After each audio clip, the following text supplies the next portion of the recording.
I'm back. I've been Okay, here. cool beans. I was just about to pop you a message. Ha! It worked! I do not need to troubleshoot my thing. So I guess whatever it was is a bug last night. Alright. I love when the sunshine hits through that back window and I'm just like a Sith Lord sitting here in darkness. All right, hello and welcome. We are actually live streaming today, so that's good. We're playing Dungeons and Dragons. Everything you're gonna see is live storytelling. We're a little bit behind. We got a small party today. I should have asked you guys. Did you want to play today with two of your players missing? Sure. I Okay. mean, Yeah. I'm fine just talking about anime for the next 2 hours. Fair enough. Um, I'm just gonna control them in combat. It's just a combat session, and they can get back to the story whenever they get back next session. We're playing Dungeons and Dragons. Everything you're gonna see is live storytelling. If you're under the age of 14, stop and talk to your parents. If you don't know what Ilderon is, Google search it. This is episode 37, Saga 2 of the Gladiators campaign, and let's jump into the recap. When we last left this group, they were in the city of Sky's Reach and Alilnagai. What they were doing, everything has been put in order for the arena fights to continue, and as the night before the fight, the party was contacted by a person known as Shadespeare, and that is so loud. The party was contacted by a person known as Shadespeare. They are known as the Millionth for the Ruby Shadow, a organization of contractors that organize the large network of the Ruby Shadow's criminals, assassins, thugs, mercenaries, etc., enforcers, and all of that. Shadespeare recognized Tegan, and that she cost the Ruby Shadow very profitable contracts within the Tidegate, and that Zen the Oathless's deal for Tegan was for Zen to stop sending assassins after her, and he would cover up and make it look as though she was dead. However, if she wanted to show her face back in the region or to not have the Ruby Shadow hunting her, she did have to pay off the large debt she incurred them, which is 15,000 gold. Shadespeare offered, since the party wasn't giving up Tegan, Shadespeare offered the party a out for her debt. Rulith Akai Smith is a foreign dignitary from the nation of Morzia. The Ruby Shadow would like for him to take a fall inside of his next arena match, and is willing to forgive Tegan's debt officially if the guild paid in blood does their dirty work for them. That said, the party wasn't having it. Shadespeare told you guys that he can be contacted. Well, actually, I don't know if he said. I think he said he'd reach out to you guys. Anyways, though, after some investigation, the party went looking for him and found out that Shadespeare, the body he was using, was actually somebody under the spell of Dominate Person, and the Millionth contracts people to be dominated and does their business through puppets, essentially, and can only be contacted at certain hours when he is out and about parading as Shadespeare.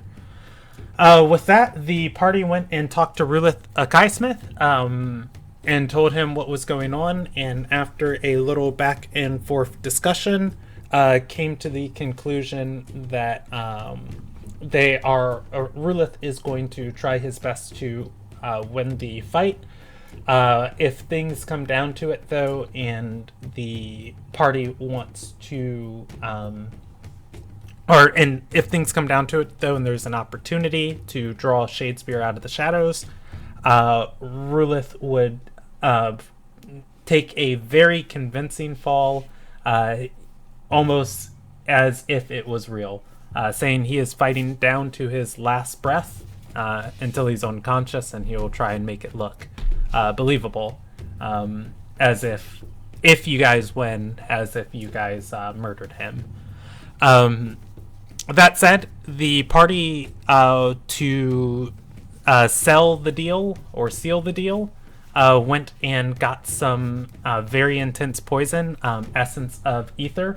It is a poison when ingested or dosed inside of the body, can cause a very, very deep slumber that is very difficult to wake people from, and can give the appearance from a distance or under inspection of being dead.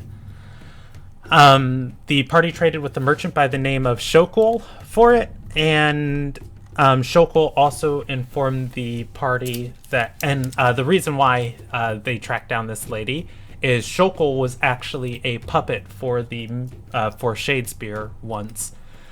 If the party traded her for the poison, and with the deal that if they investigate Shadespeare more and Shokul's name comes up in misdealings, that the party makes those misdealings go away, or at least Shokul's name disappear out of those files.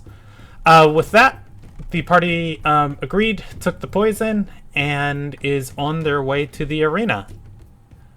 So it is the first of Artis. I believe I didn't actually record the date for the last session. Last session was the first. I'm almost certain. Okay. Yeah. Okay. So, it is the evening of the first of Artis. The party is in Sky's Reach, heading to, or is in Sky's Reach. You guys are in the prep area for the Windswept rounds, and this music is just so loud. I guess like my headphones are just slamming it. The party is in their preparation room for the Windswept rounds. I will give you guys time with each other if you want to say or talk with each other. You can hear the crowds outside chatting, the clanging and clashing of weapons, and the different other guilds skirmishing against one another in the exhibition tournament. I'm going to pose a question to the group. I've got kind of two paths that I'm conflicted on for Brubark. I would like to let Spike work his magic and make him into a giant scorpion, but during that I would basically have to be an orc.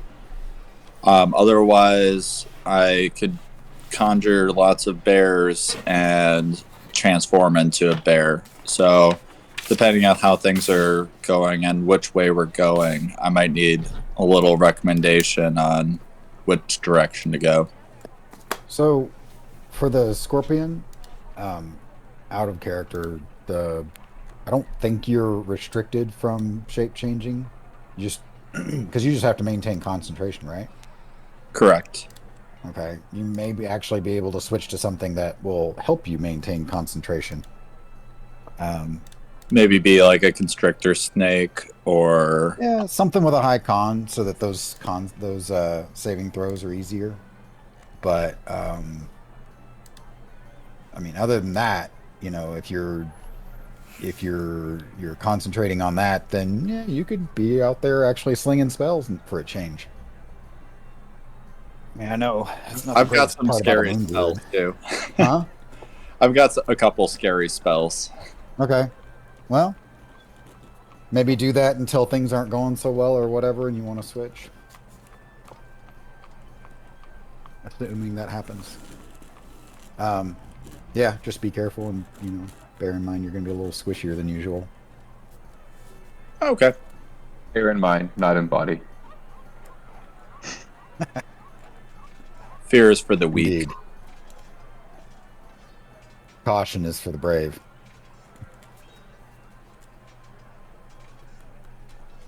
Anyway, out of character, you can still change. In character, yeah, do whatever you feel is right. I don't know. Spike seems like it could be pretty dangerous. Super big spike is very dangerous, yes. Okay. How many bears is Spike worth? Probably about 3 bears.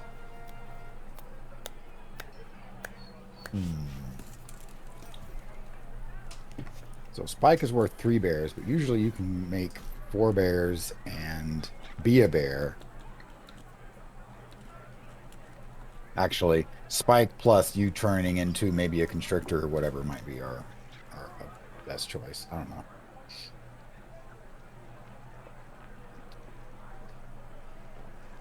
I think that sounds fine. All right.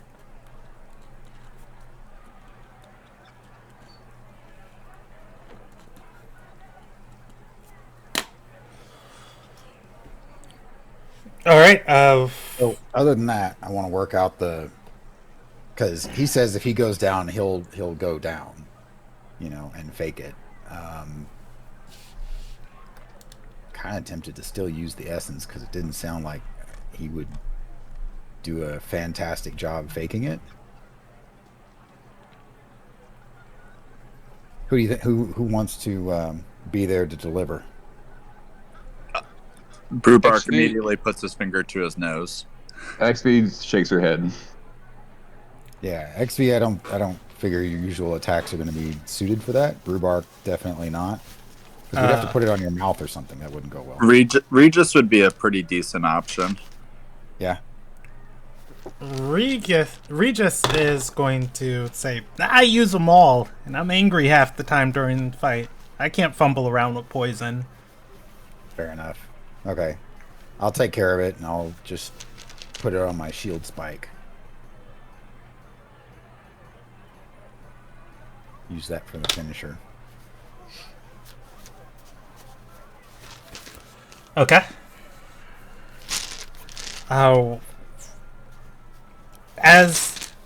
As you guys are talking and planning, there is going to be a knock on your door, and the organizer is going to be waiting for all of you. Shathora will be standing in the hallway.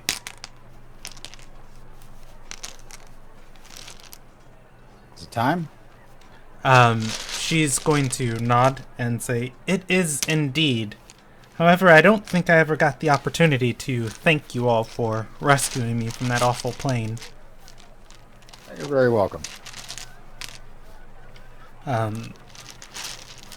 She's going to begin walking forward through the hall and say, "Now, it isn't appropriate for me to show favoritism, but I do like to reward those who offer their services towards me. With that, I didn't think it would be appropriate to give you any easier of a match. However, Hold on. Before you go any farther, don't mess with the match. However, extra cash or items of appreciation, things like that, are always appreciated. she's going to nod and say, I have commissioned a blade of my circle to be made for you, and I've given your sponsor a sizable discount on her admission of you into the exhibition rounds. Okay. And Blade of your circle? she's going to nod and say, yes, the Fey Felon Circle is one of the oldest and most prestigious within Rion. It is a laurel of our appreciation. Ah, okay. Well, thank you. And she's going to nod, leading you guys into the open amphitheater of the arena. Stepping out of the wooden stands, you guys are instantly buffeted as you feel yourselves stumble. True to their name, the wind in the windswept rounds is blowing almost as if it were a tornado. Looking up, you can see there is a whirlwind encircling the windswept rounds.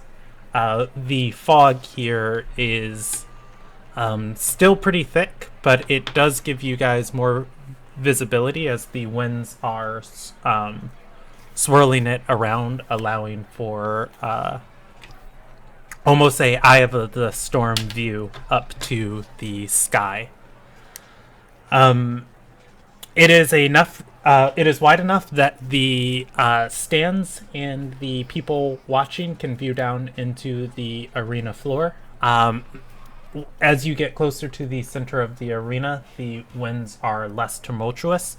However, people are only XV has a dress. XV would have to hold her dress or robes or whatever she's wearing, and everybody else holding whatever items of clothing you have, as these winds are powerful. Wearing spats underneath. Fair enough. They will affect you guys in combat.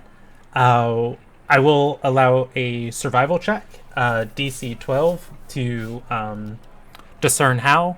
Otherwise, during the fight, I will just be letting you guys know what stuff is happening differently. That said, C's making that survival check for the winds. Yeah. C's, the winds are blowing around the Colosseum, and I'll use a arrow like this and like this, and those same air currents are inside the fight.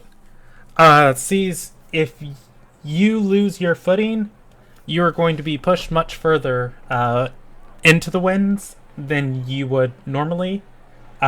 Same thing if you are pressing against the winds, it is going to be harder to move against the winds, and it is going to be harder to strike into them. What that results in mechanically for you guys, if any force movement on somebody is going to result, if you push into the wind, it is going to be double the amount of force movement. If you try and go against the wind, targets attacking against the wind with range attacks, targets have partial cover, and moving against the wind, you lose 15 feet of movement speed at the start of your round. That said, half of the arena is against the wind and half of the arena is into the wind, for either side. Is there a side-to-side movement at the ends of the arena, like where XV is standing? Can you be a little bit more clear for me? Yeah, so where XV is standing, is she being pushed south or east? XV is being pushed south. The last thing I wanted to say, there is a raised platform in the middle of this theater. It is only 5 feet high. If you fall off of it, it is 10 feet to get, or it is difficult terrain to get back on. The lighter area is the raised platform where the battle is taking place. Otherwise, Shathora is going to wave towards the crowd, and she is going to cast a spell. Her voice begins to boom as she speaks over the winds and crowds and says, for our final exhibition match today, we have the local new heroes in town, paid in blood. They'll be fighting against one of the sister guilds of the Diamond Fists, the Ruby Fists themselves, headed by Guildmaster Grunk and Treckless. People are going to begin clapping and cheering. She's going to gesture for the guild leaders to step forward.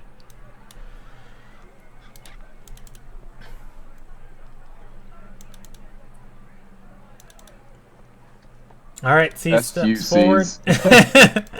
Everybody just looks at C. It's like, go talk to the lady. All right, C's. She has a C coin in her hand. Do you want evens or odds for the toss? Evens. All right, I'm gonna just roll a D4. 2.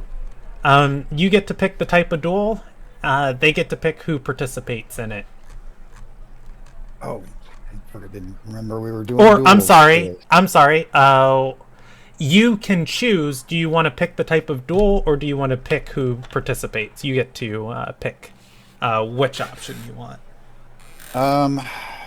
Shoot, I need to look up the types of duels. I thought we were just going to do the, like, what was it? The clan face-off or something like that was the original plan? Yes, that is still happening. The Fae Felons rules, though, they do have the 3 rounds. Okay. It is entirely possible to cream the floor with these guys and lose the arena fight. Or to mop the floor with them and lose the fight. Would you like some non-biased suggestions? Sure. Let's see. Looking at all of these people, they actually don't have a spellcaster, or it doesn't look like they have anybody capable of casting spells. A spell duel would be in your interests. Thinking that, yeah. But unfortunately, they get to pick who participates in it. Well, that's fine. Oh, do they get to pick both sides? I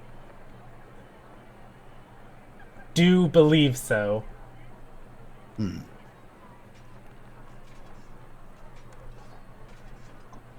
I thought there was some extra restrictions on that because, if someone's completely incapable of, say, doing a harmful action that is done through magic, then there's no point in having that duel. Yeah, I think maybe another one that would probably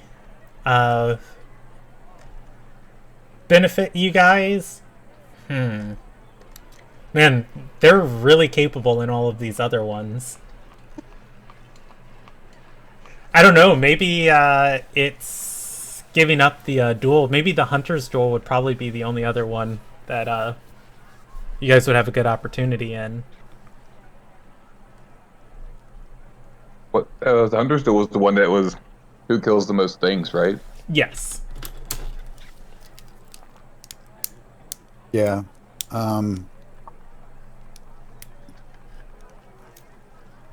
Actually, I'm gonna let them choose the type. Oh, I think they do well I'm sorry. against any of them. So I actually have the rules later in the document. So how it goes is the first one person picks the participants. So you can choose who is participating first, and then based on who's participating, the other side picks the duel. So you can choose the duel, or you can choose the participants. Which would you like for C's? I guess that's the. I'll choose. Well, the thing is with the they're not all 1-on-1. The shield burden of the shield is 2-on-2. I would say it's probably best for us to pick the type of duel, and then we can kind of have a leg up on round one. That's my recommendation. Okay.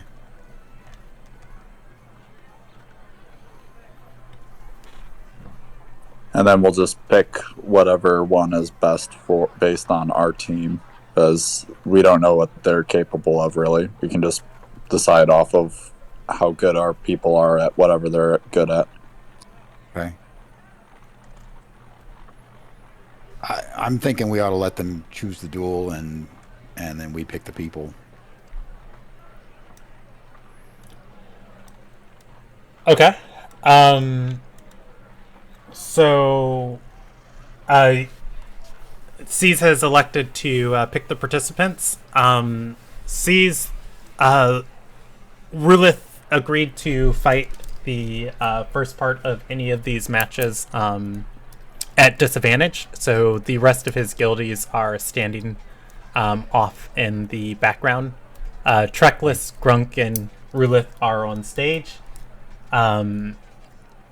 If you can pick any of them if you want, otherwise you can pick one of the grunts in the background. Okay.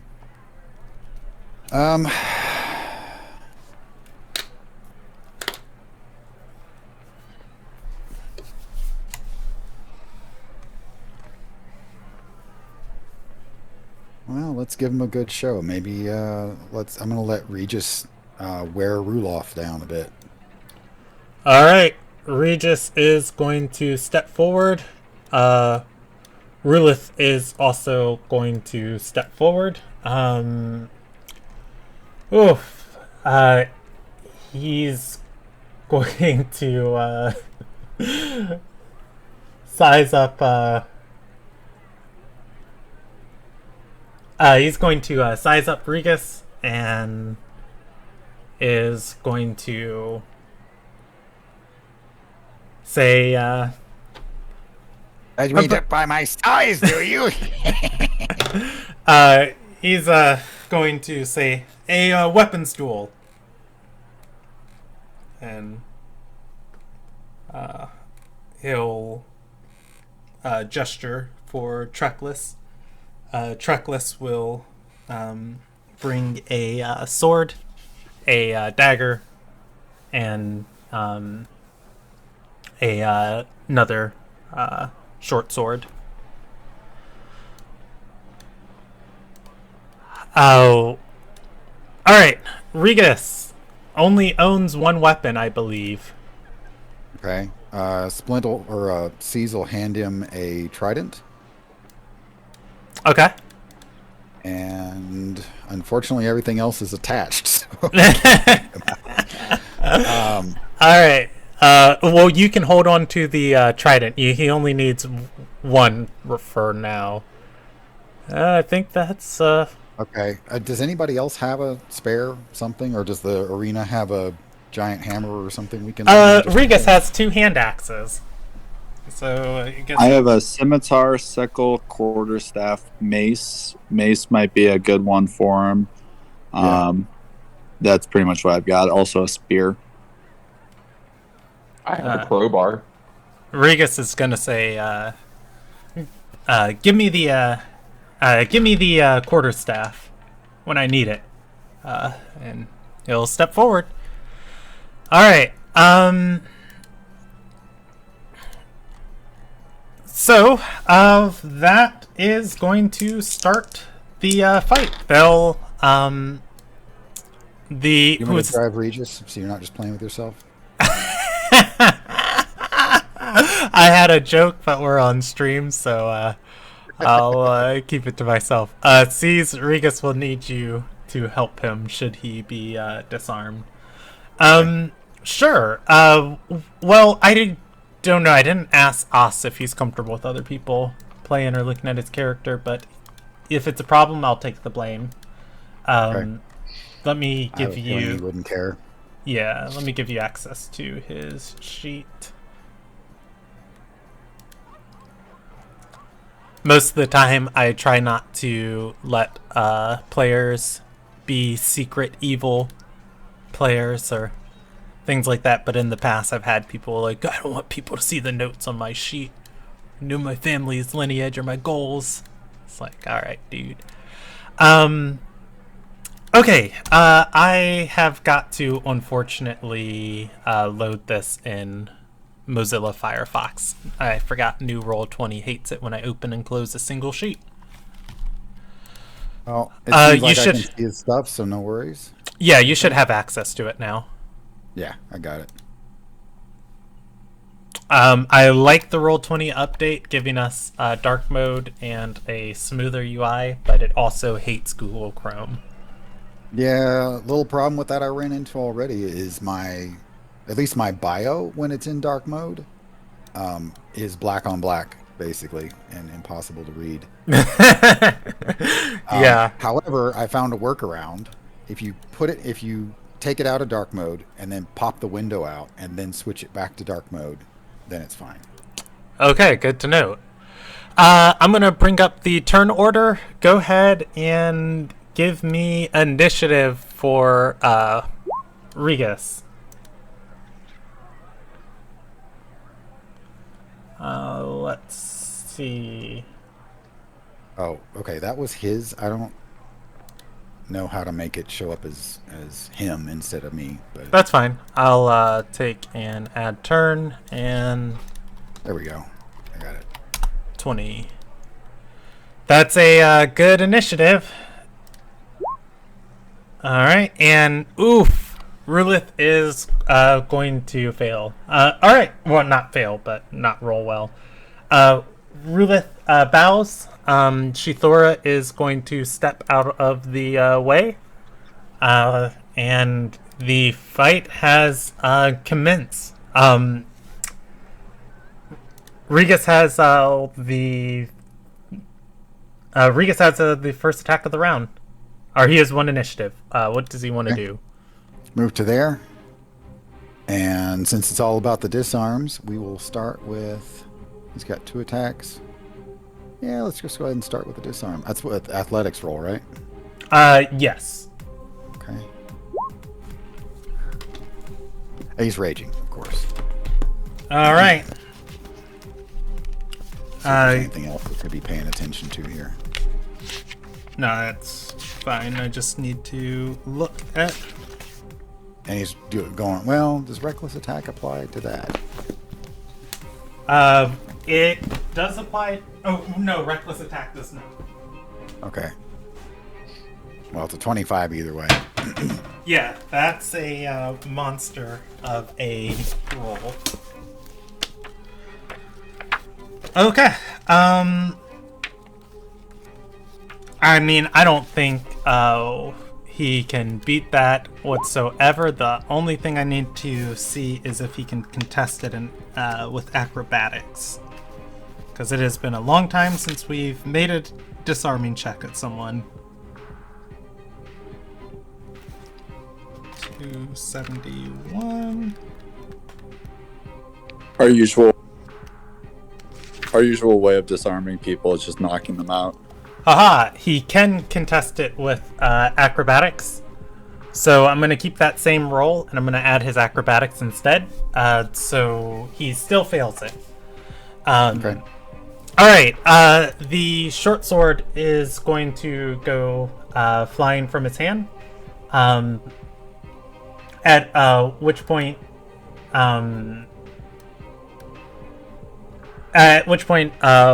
he's going to turn to Treckless, and she is going to toss him the dagger. Can we just try to attack the dagger in midair? Like intercept it and bat it away? I'm sorry, this is going to happen at the end of Regus's turn, as he's been disarmed. You can attack him if you want. Yeah, that's what he'll do next. All right. Oh. Go at 27 hits. Go ahead and roll damage. Ignore the Accidentally. second one. I clicked the wrong thing there. But yeah, that's a nice pile of damage. Let's see, 21, 25, 27. Okay. Give me 1 second.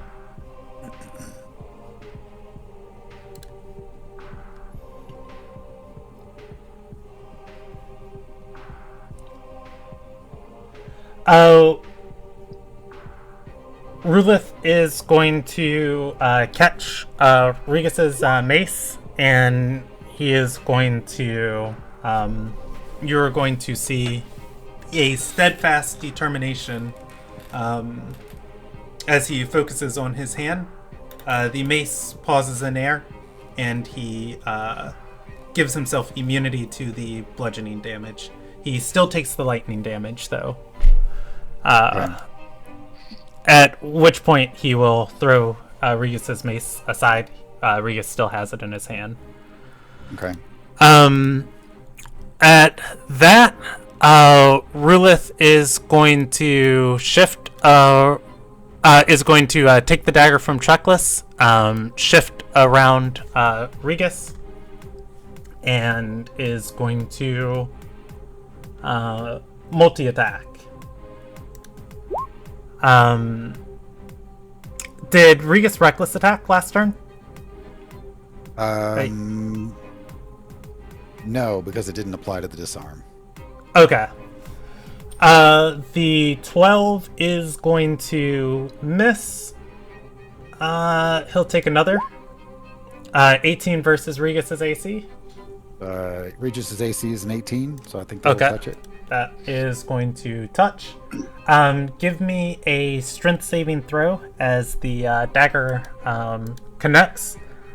He is going to cut towards Regis's hand and try and disarm him of the attack. I thought that was opposed by skills. It you were is using acrobatics last time. Yeah, it is normally. Okay. It is his monk fighting style that he can do this when he attacks somebody as part of his attack. Well, 18 on the save then. Yeah. Regis maintains control over the maintains control over his mace. With that, he's got one more attack on this, and he'll go for another dagger attack. So Regis takes. I'm sorry. These. Well, you know what? He'll be hitting Regis with the butt end of the dagger rather than trying to openly cut him this early in the fight. Okay. So 10 bludgeoning damage on the last one for 5, and then 12 reduced to half is 6. And give me another strength saving throw. Okay. Alright, Regis is going to drop his mace on that one. And with Hang on just a second.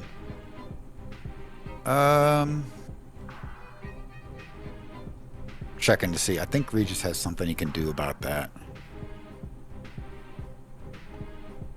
Well, the score is 1-1 currently. Yeah, I'm gonna take a lucky.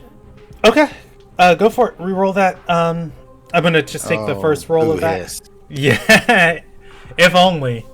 All right, and he uses his final attack to kick Regis in the face. That's gonna hit for 16. Or I'm sorry, not 16. For 6 or 7 points of bludgeoning damage, and he is going down. Rounding up. Okay. He's going to kick Regis back 10 feet into the wind. With that, Rulith is going to back up, and he is going to twirl his dagger. He'll back up to there. Or, you know what? He'll back up one more. That is his turn. It is Regis's turn.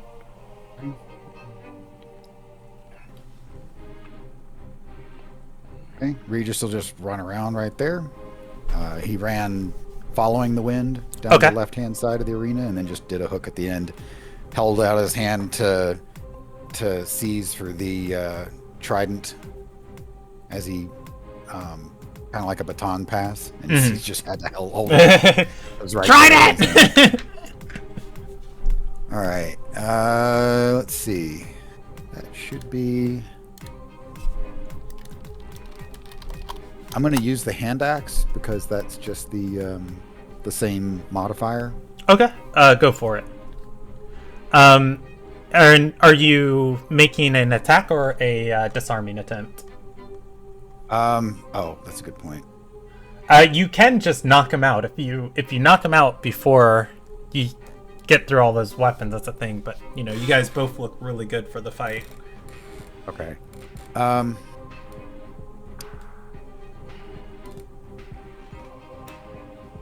Yeah, I'll go for the disarm.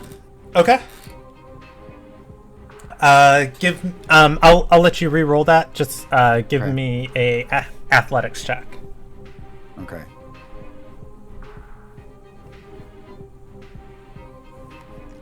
All right. He is going to try and move out of the way, and he is going to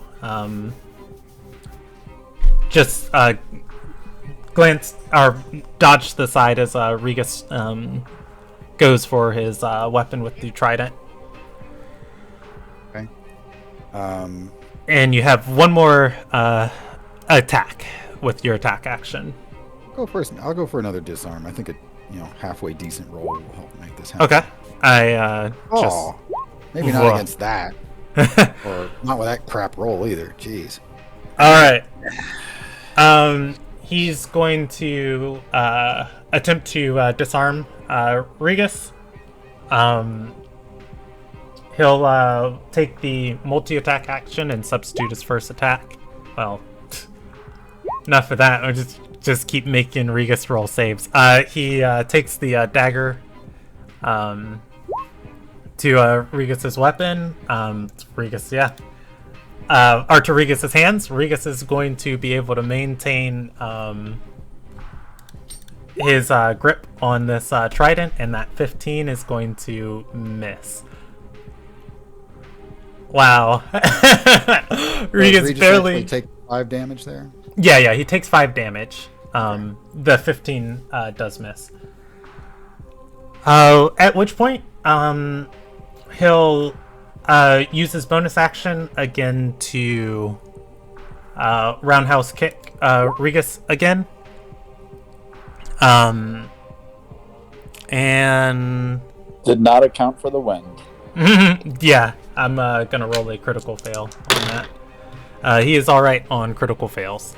Okay, that is his turn. As he continues to pressure Regus, a turn of pretty much no movement on either side. It is Regus's turn. Okay. Going for the disarm. Yikes. I'll keep the same roll, but I meant to roll it as acrobatics. So that's going to be 5 plus 9 is going to be 14. The dagger is going to fly from his hand. Regus is ahead. One more weapon left to go. Okay, and follow that with a push attack. Just like cross-checking with the trident. Okay. So...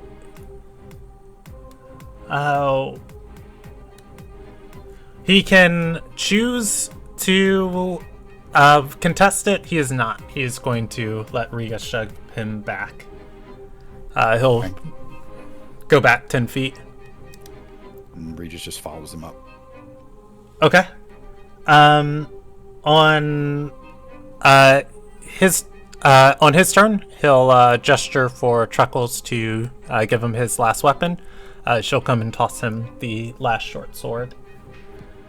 At which point, he's going to twirl it about and try and catch up in this duel. He'll take the multi-attack, first two, and he'll attempt to disarm Regus again.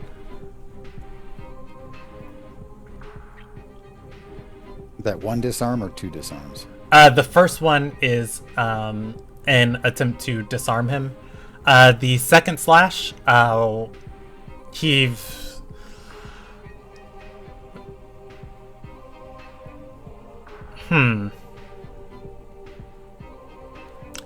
he's gonna attempt to stun Regis with the second one. Give me another strength saving throw. Yikes. And he will make one more attempt that is going to miss. And he'll use his bonus action to kick Regis again. This time, kicking Regis back full. Wow. Regis takes 10 points of bludgeoning damage and goes flying into seas. Oh, wait. He's not flying against the wind. He's flying into the wind. Alright. That is his turn. It is Caesar's turn. Or, I'm sorry, Regis' turn. Waits. Regis steps up again. Hey, that stung a little bit. And it's gonna, yeah, we'll go for the disarm first, I guess. All right, big frickin' rolls. Hashtag believe. Yikes! Nope. He's going to drop his.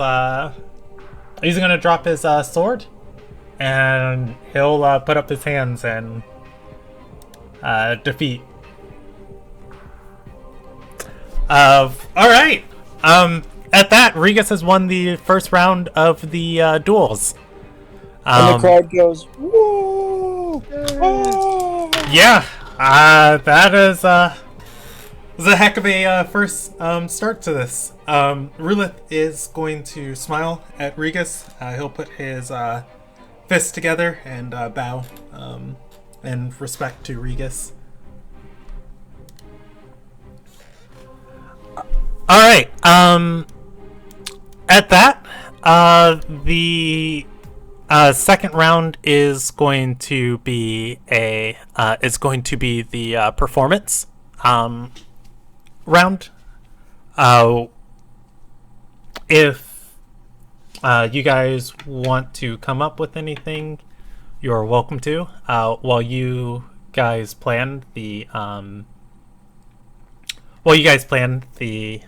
diamond fists or the ruby fists. Oh no, this is the diamond fists.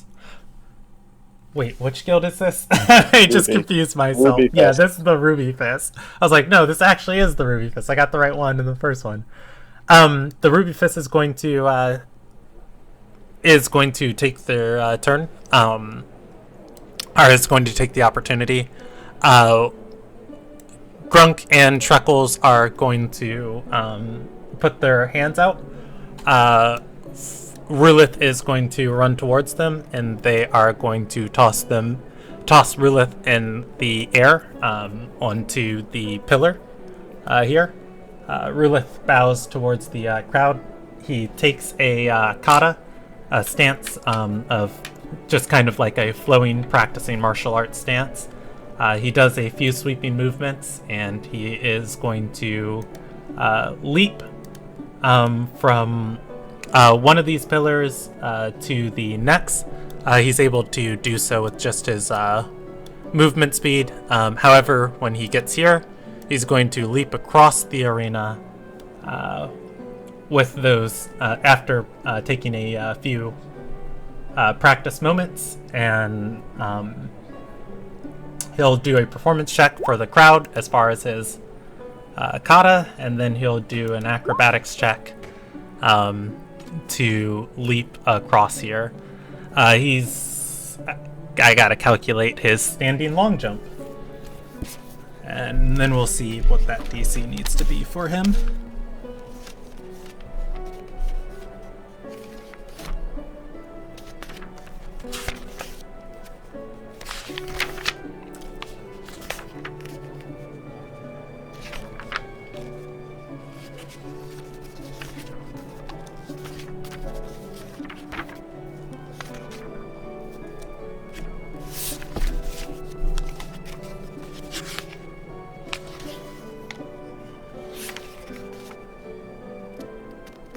I should have had this prepared a little earlier. I'm sorry about that, but I am getting it right now.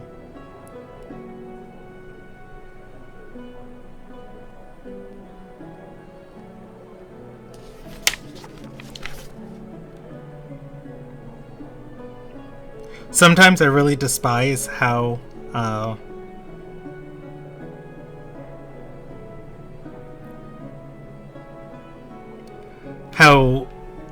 the player's handbook has some of these has the glossary labeled, where it's just like jumping, see movement, and then under movement it's just like jumping this page, and it's just like, why can't you just say jumping on that page under the word jumping? Alright, a long jump.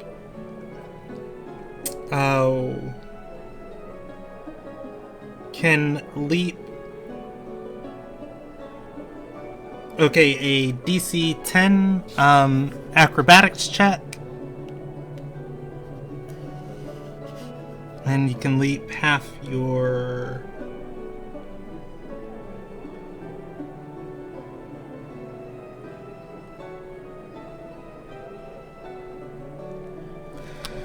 Okay, so he can leap his strength score at a DC 10 check, and he is going to use Step of the Wind for an additional 20 feet of movement, and that is just barely enough to make it a cross here.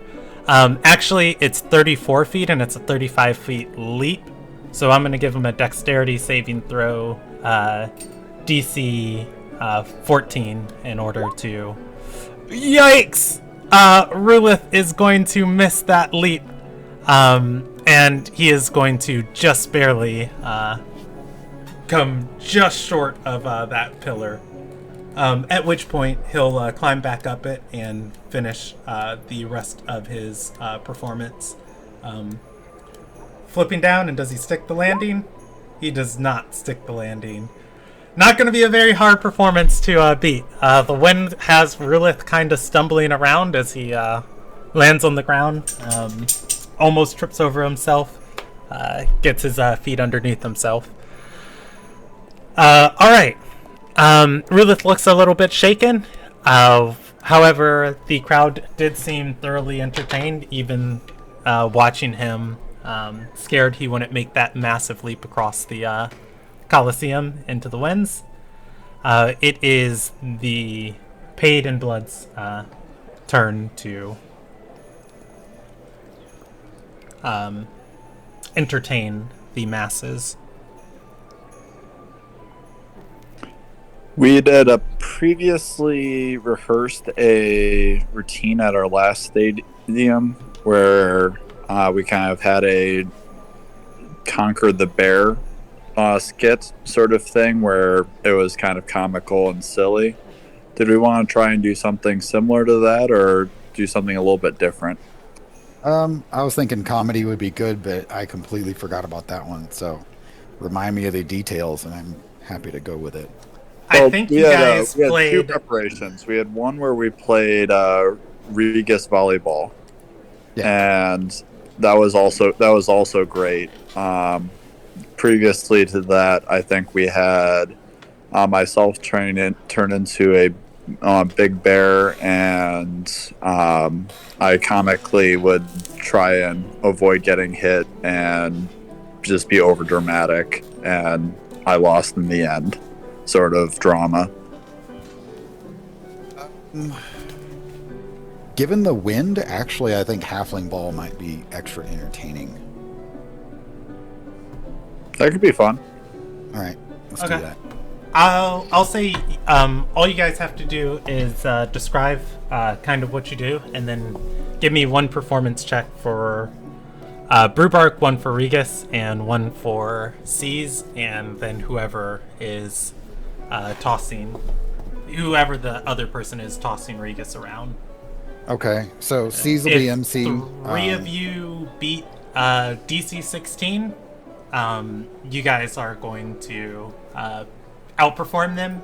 If you guys don't, then I'll just roll it on a percentage die on how much more the crowd enjoyed you guys comparatively. 16? He fell flat. All right. But he Fair. also You know what? felt I'll flat, move which it. was entertaining. Yeah, I'll move it to 14. All right. Okay, so Cecil MC, Brewbark will be, Team A, and XV will be Team B.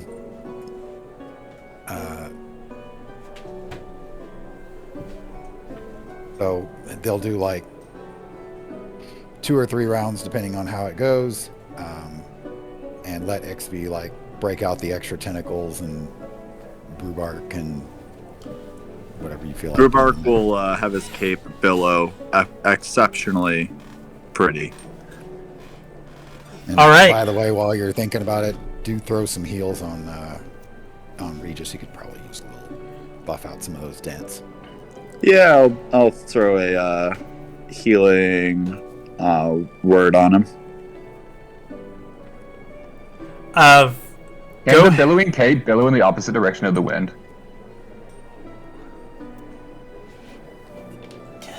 I've never have had that question asked to me before. I'll have the cape Yeah, go exactly in the opposite direction of the wind the entire time. Not billow, just go the opposite direction the entire time. Don't forget to look confused when Regis his movement what? is pushed by the wind in opposite direction. It is a magic item. I am not going to bother looking it up in Xanathar's. I will allow it. Watch this make some mechanical thing in the future that saves your lives, like Brewbark running off a cliff and falling. It's like he billows his cape towards Seas, and it's like he can't. He's falling, and it's like no, Seas catches it. Remember this one session when you said it can go against the wind? Right? I can. Go ahead and give me the checks. Are you going to say something, Jeff? Yeah, is that 11 healing or 6? That should be 11. 11. All right. Okay. And we're Come doing on, performance good roll. checks. Yes. That's persuasion. It doesn't make it even better. Oh, that first one was actually Sue's. I didn't switch him back over. Okay. So And the 18 second for one Suze is and- Regis. Yeah, 18 for C's, 21 for Regis. All right. 23 for Eric. So we did it. Unfortunately, XV is not getting any better at Halfling Ball. Her record now is 0-2 for these matches against C's. Yeah, but the tentacles are still hilarious. Maybe Yeah. we'll let her MC next time. Yes. Yes. Let XV MC. At which point, or no, I think Brewbark beat XV last time and this time. At which point, as Regis is thrown into XV's goal area, the crowd begins laughing and cheering. You guys have won the show of talent, at which point Shithora is going to step back on stage, and she's going to say, Paid in Blood has won the match. However, if you would so like, you may still partake part of the guild on guild duel. Rula. C's will raise his hand, put a thumb up, yes, we're going to do that. Grunk and Treckless are going to look towards Rulith, and Rulith is going to nod, stepping forward. And Thora is going to say, before the match, I've spoken to the guild leader of the Diamond Fists. He has agreed to fight... Ruby Fist, sorry. That is going to mess me up every time. He has agreed to fight me, or to fight Paid in Blood at disadvantage for the first half of the match. If they survive 4 rounds at disadvantage, then the disadvantage will shift, and Paid in Blood will or will then be holding the disadvantage for 4 rounds. With that, she gestures for the guild to take their place. Grunk and Treckless are going to step forward. Rulith will toss Treckless her short sword back. Can I cast Mage Armor before we start? I don't think anyone's going to notice. Okay. We're going to do that before we start. All right. Brubark is also going to just do another quick healing word over to Regis and give him another 11. Okay. At which point, Grunk is going to bow to you guys and prepare to fight.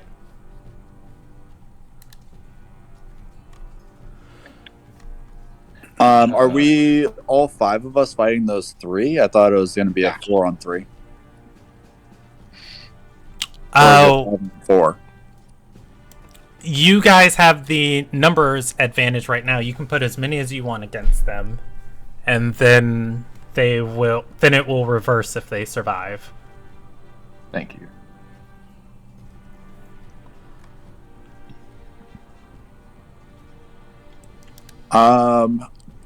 Guys, do we want to do 4-on-3 so when if it reverses, we are just 1 down? I'm not sure that's how that works, honestly.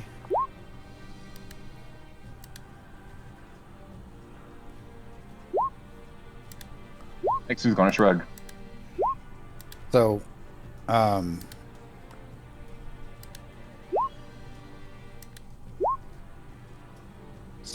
Brandon, if we go with 4 on this round, on this part of the round, when it switches, do they have to use 4, or can they use however many they want? Doesn't matter.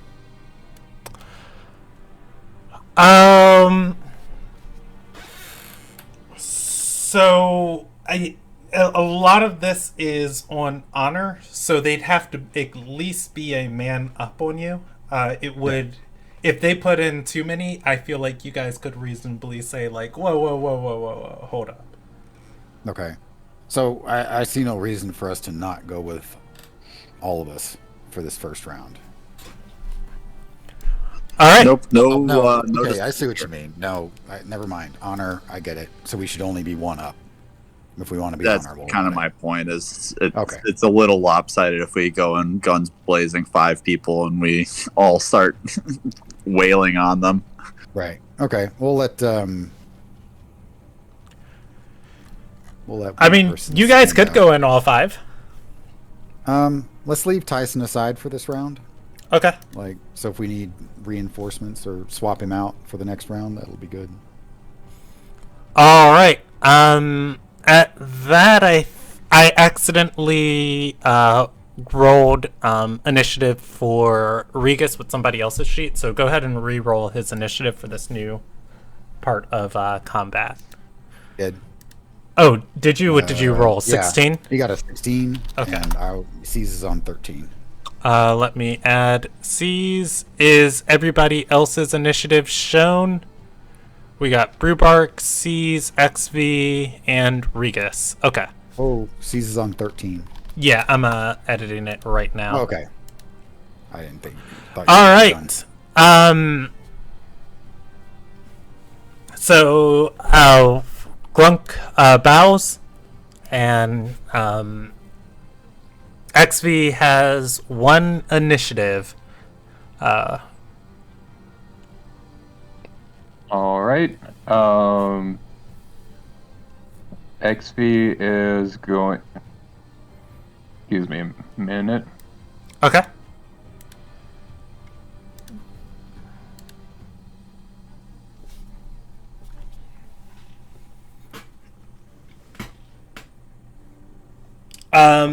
Rulith and Regis on deck.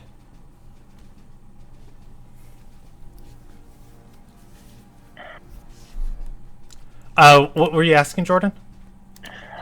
Oh wait, that's probably this because it's a cantrip.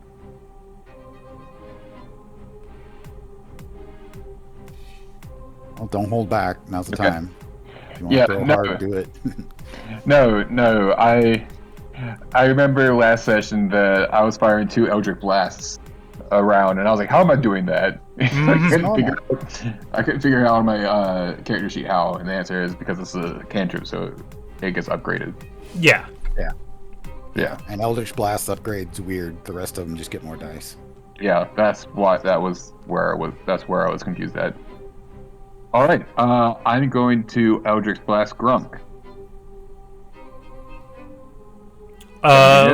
Okay. You know what? I forgot I was controlling the NPCs. Let me pull up their character sheets. I do believe so. Go ahead and roll damage, and I'll just negate it if it doesn't hit. It hits. All right, for 8 damage, and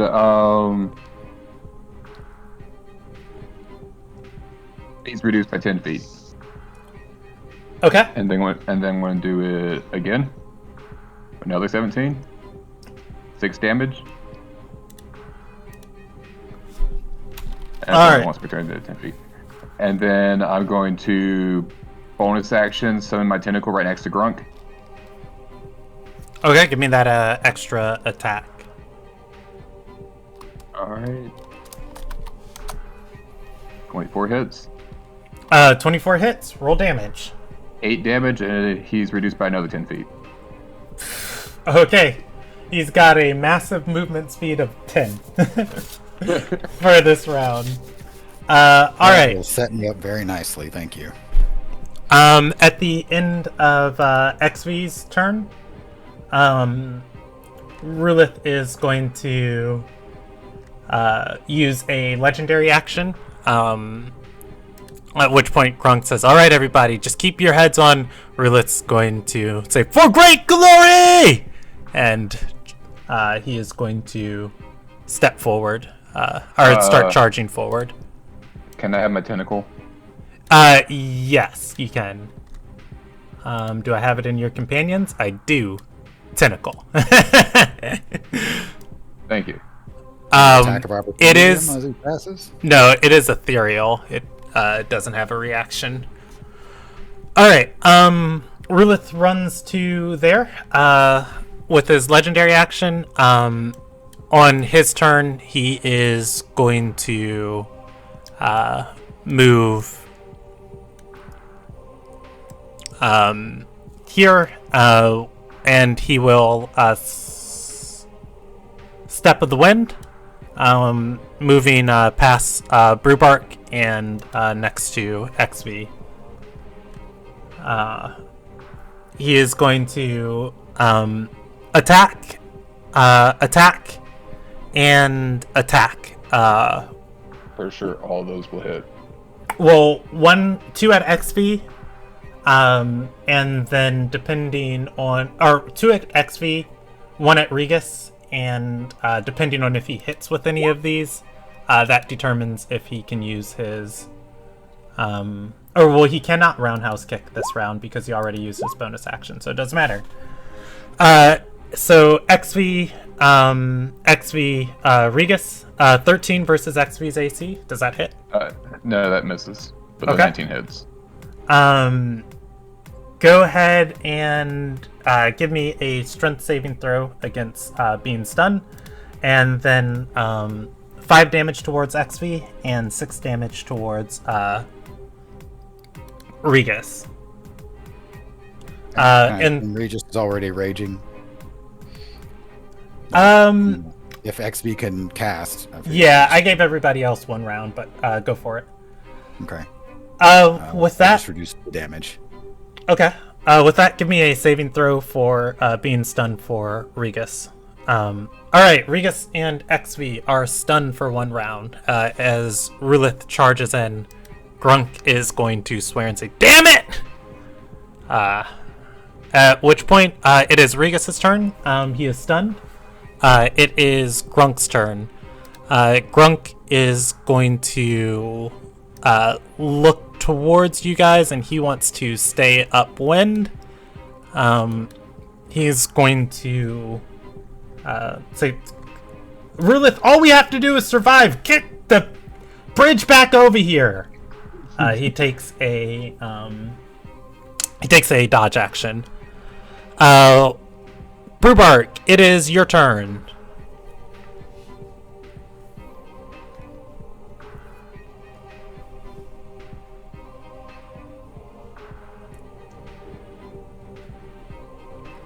And he's gone. Eric left Discord. No. I'm just saying that. Oh, work call, 1 sec. Well, it's kind of important. Brubark takes his turn. I think he said he was going to Giant Scorpion Spike. Yeah. I believe that was the plan. So, Spike is a huge creature, so is a large creature. He can occupy Regis's space, and he. I'm back. Oh, yo, what's up, Eric? It is your turn. I'll let you take it as you please. All right. Sorry, I missed basically everything after XV hitting. Could you give me a 10-second recap of what happened? Yes. They are bunkering down. Rulith has broke rank and charged into your guys's, into the middle of you guys. He's unleashed a flurry of attacks and stunned XV and Regis, and he's looking very excited for this fight. Did he provoke any type of attack of opportunity as you went past? He did not. He used his Step of the Wind. Okay, cool. All right. In which case, Brubark is going to conjure 4 bears and shapeshift himself into a cave bear. Okay. I'll make you big. And what bears are you summoning? Those would be black bears. Okay. I know I pulled these out before already. Oh, Brubark forms, black bears. 4 of them? Yes, please. And one will be right next to Rulith, and the others are going to be, over in that vicinity. Okay, I'll just... do you want one next to Treckless? Yes, please. Okay. Bears everywhere. And if I remember correctly, I used up all of my actions, but my bears still get an attack this turn. Is that correct? Yeah, at the end of your turn. Okay, so I'll have my black bears. I'll start with the one against Rulith. Okay. Go ahead and give me its attack action. Fail. All right. Next up, let's have the one at Grunk. Actually, I'll have both of the ones here go at Grunk. Okay. Give me those attacks with disadvantage. Grunk is literally trying to survive. Yeah, I was gonna say, fair warning. Grunk took a dodge. Action those are going to miss and miss on Grunk, and then give me. That is going to hit and miss. Give me that damage for the claw. All right, Grunk takes the 6 slashing. All right, and then one on Treckles. Okay. That was still at disadvantage. Should I have put that back at normal? I'll just take it as normal. The bite hits, the claws miss.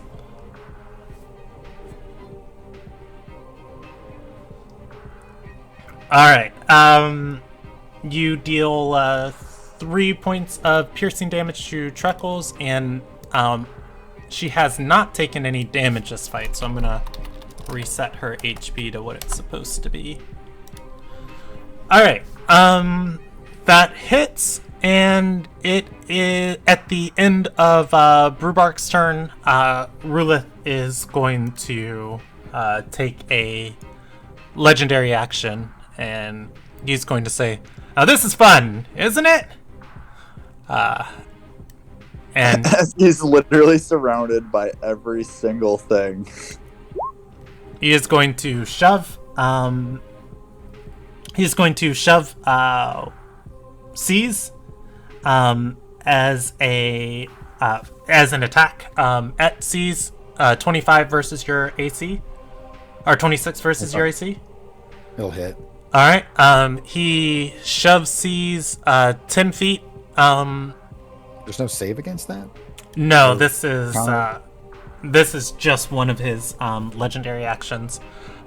You go 5, 10, and the wind is going to push you, and I will land you right there. That is some strong wind to be able to push seeds around. Well, I mean, yeah, he's also falling and toppling, and Rulith is a pretty burly fella.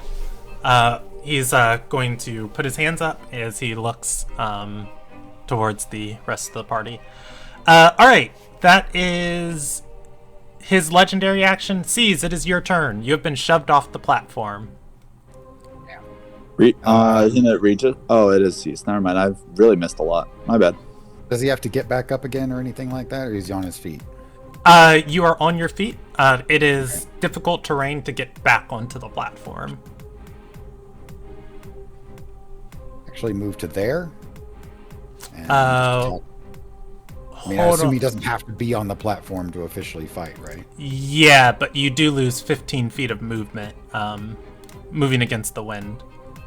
Oh, okay. So Well, never mind. I don't think I have the move to do that. yeah, you'll be able to get to right here. Which of you have I would take out Grunk. 10 Which feet of movement? actually is... No, I don't need it. I've got 10 feet of reach. So I can just sit back here and pound his face. I would normally let you do that, but he is 5 feet higher than you, and please don't make me do the Pythagorean theorem. It's I will do it if you consequential ask for me 5 to. feet. No, an extra 5 feet of altitude is actually not a problem because Seize is over 5 feet tall. Fair enough, yeah. All right, He's just swinging at Ruloth's feet. give me an attack roll. Okay. That's not actually Regis, damn it. There we go. 24 hit. 24 hits. Okay, I'm engaging two things at this point. One is the Crusher Feat. The other one is the pushing attack maneuver. For part of it, he gets a strength save to try to avoid being pushed. Okay. That's the base damage, and then I think I'm at D8s. Sorry. What's my superiority die right now? D8s. Yeah, that's what I thought. Okay, he takes an extra 1 point of damage. So between the Crusher Feat, let's see. Which way is the wind blowing here? Okay. So the Crusher Feat, I'm going to move him southwest 1 square. Okay. Off the platform? Off the platform. And that puts him into the wind for the pushing attack, which is 15 feet. So do south, or not south, but try to miss Tyson with the rest of it. Or just keep going on that same vector. Just straight south? Southwest, just straight southwest for the whole thing. Okay. But 20 feet grand total. All right. Rulith has been knocked about, and yeah, hit the wall with him. Yeah. Rulith has been knocked about off of the platform. However, you will see at the last moment, like an insane man, he actually brings his fist towards your ball and chain, and he is going to deflect it. He gives himself immunity to bludgeoning damage for the turn. He does take the lightning though. Okay. All right. That is your turn. You have a second attack of but he is out of range for it. Not necessarily. Let's see. What is the... I'm going to move Tyson out of initiative order. As Rulith goes tumbling past him, Tyson's going to run against the wall here and just put his back against it. Okay. I think I'll throw a javelin at him. Okay. Give me an attack roll.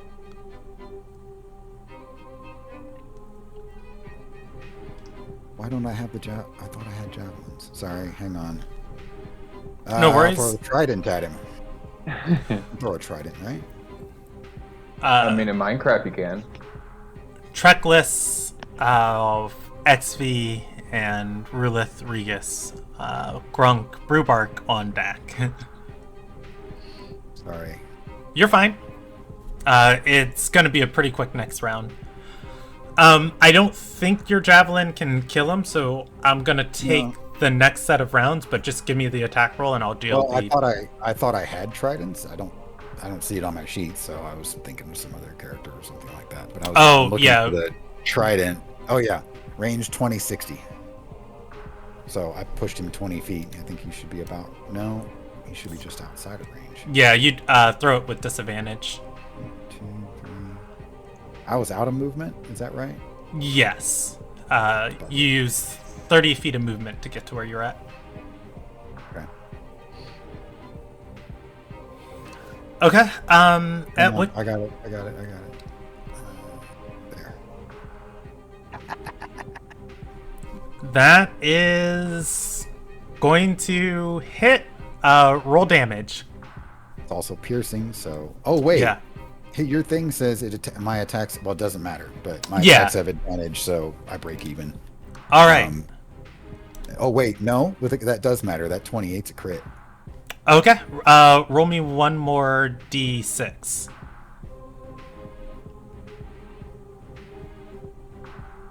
For a total of 11 damage. All right. Hang on. That's a d6 plus 4 for strength. Yeah, with crits, you don't get double your modifier, just double the damage dice. Okay. So it's 2 plus 4 plus 5, yeah. All right. Rulith is going to get back to his feet, get his balance underneath them, and then a trident flies into the wall right next to him, scratching against him, and he is going to take 11 points of damage from it. XV is stunned. It is at the bottom of the... Or on XV's turn, Rulith will use a legendary action, and he will move 10 feet. Question, Brandon. Yes. Stun means I take no actions? Yes, I believe so. Okay. Are you skipping Treckles? I didn't know if I can move my tentacles or not. Oh, you're right, Eric. I did skip Treckless. Let me take her turn. Treckless is officially in this fight. Treckless is going to swear and say, damn, he's actually going to get himself killed. And she is going to step forward and join the fight.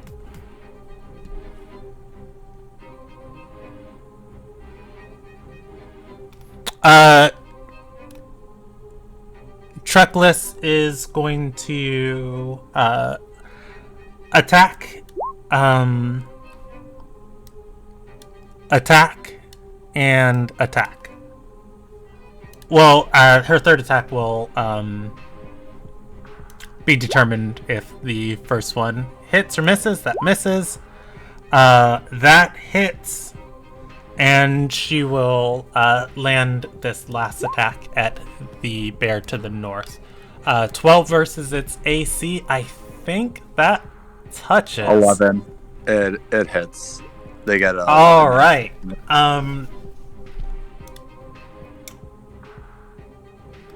She is going to take and use her Keyblade feature against this bear, and I will mark it on the sheet. She grants advantage on the next attack against this bear, and she will use her Keyblade feature on the bear to the north, and she is going to make it vulnerable to the next set of damage it takes. They both take 10 points of damage, and both bears are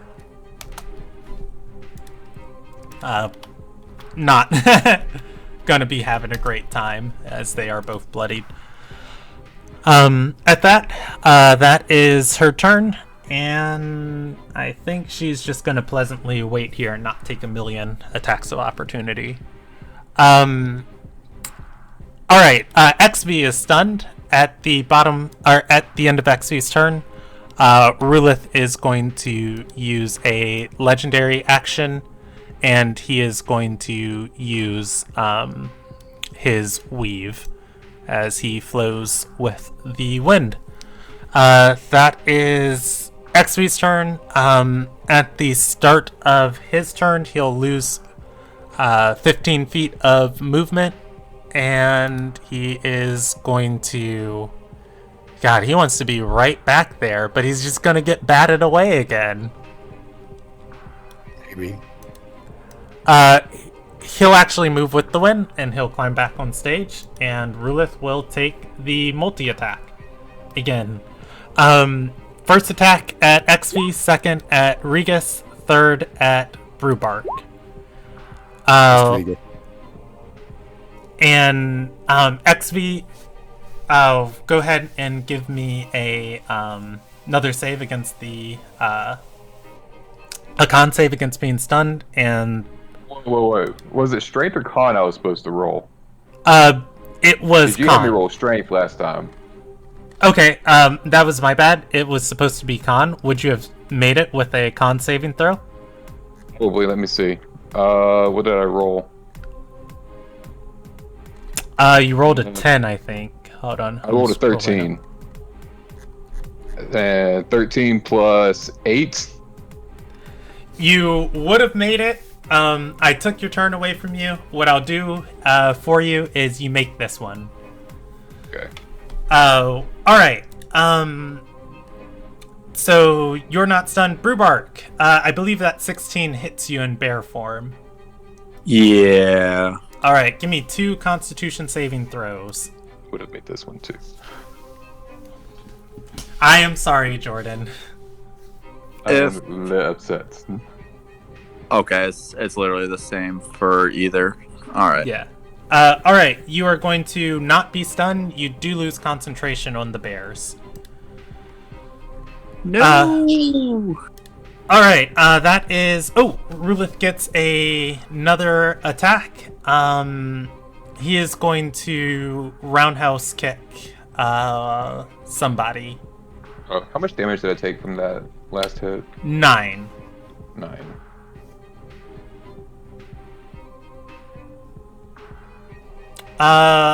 He's gonna roundhouse kick Regis. That is going to hit, and he will send Regis stumbling back 20 feet between Trackless and Grunk. Alright, Regis takes 3 bludgeoning damage after it is halved. Already done. Okay, and then did you get the 7 for Brewbark, Eric? Yes, I did. Okay, and that is Rulith's turn. It is Regis's turn. Okay. He's stunned though, right? Oh yeah, he is stunned. I'm sorry. It is Grunk's turn. Grunk is going to look at Regis, and this is a golden... He's no longer stunned, so all attacks against him don't have advantage anymore. Okay. Let's see. Wait, hold on. Regis isn't stunned. Regis was stunned. Regis was stunned last round. Rulith moved before him, stunned him, and then attacked Okay, so him. he's not stunned. He is not stunned currently. Okay, he's also in a golden spot. Is Grunk still dodging? Grunk is dodging until his next turn. Okay, Regis is gonna wreck Treckless's face then. Okay. Fury. 19 hits.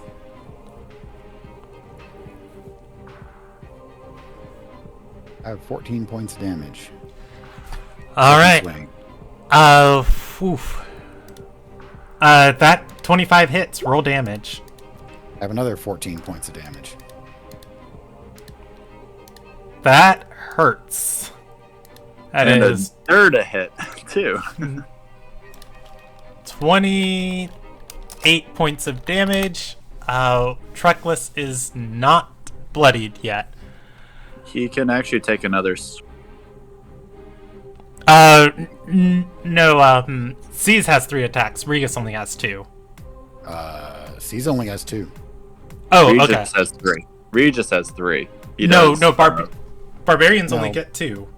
Barbarians only ever get 2. Fighters don't get their 3rd until 11th level. Yeah, we're coming up on that area soon. All right. It is Grunk's turn. Grunk is going to swear, and he is going to say, Treckless, imbue! She's going to nod. Grunk readies in action. Brewbark, it is your turn.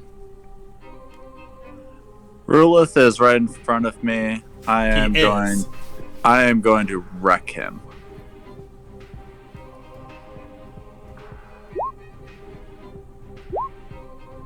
Yes, I am going to wreck him. Okay. Actually, Jesus.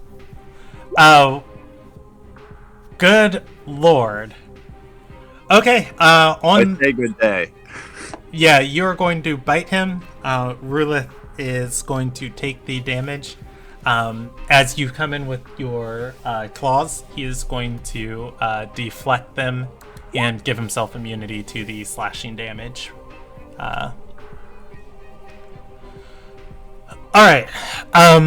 He is... Just out of curiosity, is that something you can do at every single time he takes damage? Or is that just like a... It is Right. costing his reaction. He can do it once per round. I hate that. Well, the good news is that now we have advantage, and he's only immune to slashing damage. Yes. Which, I don't do any slashing damage, so he's going to regret that. Well, I mean, it was 19 points of slashing damage. It's a good thing. It's the one to pick, for sure. Alright. If the bear double crits, you should probably burn that for something. Slashing really the damage to pick? On... I feel like I would not party bludgeoning is. Against this party, yes, bludgeoning is the type to pick. At the end of Brewbark's turn, Rulith is going to use his a legendary action, and evens he moves, odds he attacks. Odds. All right, he is going to punch XV in the face. Again? Wait, who's punching me in the face? Rulith. Why? Fortunately, he can't stun you with his legendary action. You take 8 points of bludgeoning. Skippy, give me a second. Okay. I forgot if I had shield or not. You do. Cast it at the XP beginning. just has a very punchable face. Oh, I got some mage armor. I wonder if I have Right. shield. I do not have shield. Okay. Okay. All right. XV takes 8 points of bludgeoning. Rulith is going to smile at you and say, "This is fun." It is Caesar's turn. All Lay right. down the hurt.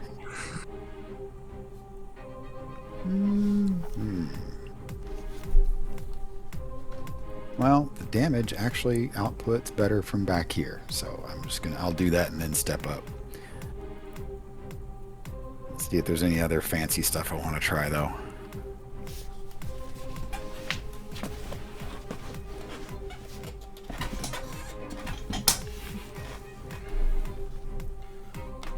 Fortunately, well, you can't roundhouse kick XV into oblivion. Well, I'm going to try to peel him off of XV as part of it. All right, I'll start with just the let that ball swing out long and on the chain. All right. 2 hit. It does. Roll damage. Okay. And I'll use Crusher to move him 1 square west. Okay. And then C's will move up. That's what, like 10 feet of move right there? Yep. You got 20 left. Okay. And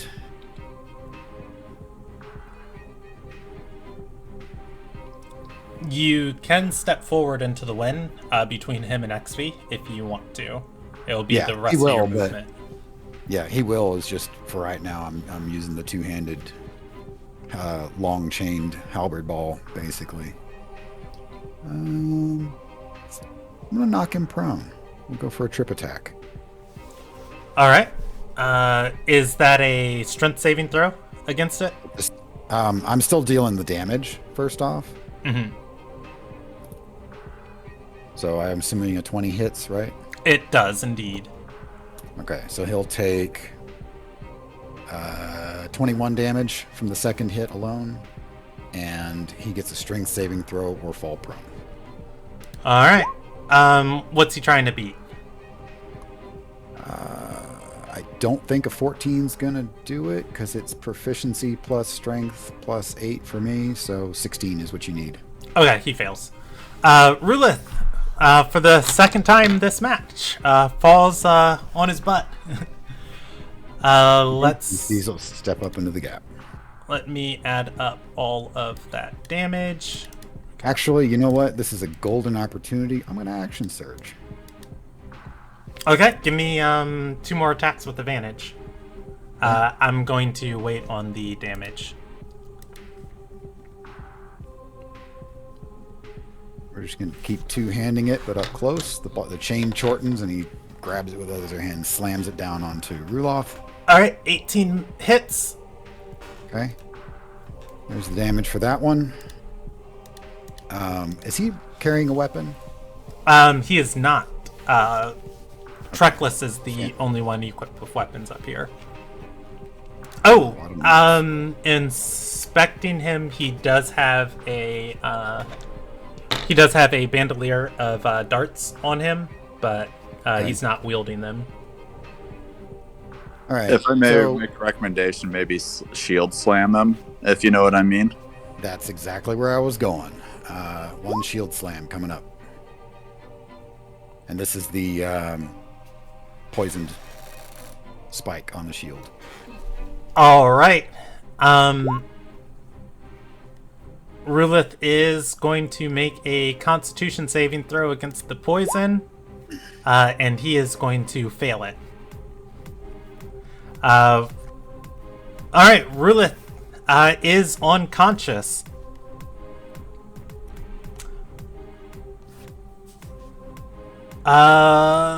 That's a total of, yikes, 56 damage. Props to C's. Jesus. Good Lord. Big fighter mojo. All right.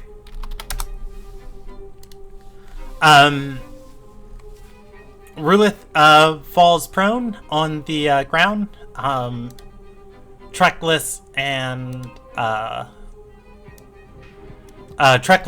Grunk, it is their turn. They can't exactly see what's happening to Rulith behind Brewbark. Grunk is going to say, "Treckless, get over there!" And she's going to say, "I'm trying!" And she will take some attacks at Regus. I believe Regus did reckless attack last turn. So I'm going to give her advantage. I'm always assuming that Regis is reckless attacking. Oh, wow. What an awful roll. Her first attack misses. Her second attack is going to hit. And gotta decide on that. She'll use her Keyblade on that one to deal an additional D8 of damage. And she'll use her final attack is going to final attack is going to miss that 12. Wow. Alright, she deals an additional 2d8 damage from the Keyblade on the crit. And before damage reduction, Regus is going... damage reduction. Okay, you got it? Yeah, already done. Okay. That is her attack her multi-attack action. Her multi-attack action triggers Grunk's readied action. Grunk is also going to swing with advantage against Regus. All three of those are going to hit. Yep. At which point,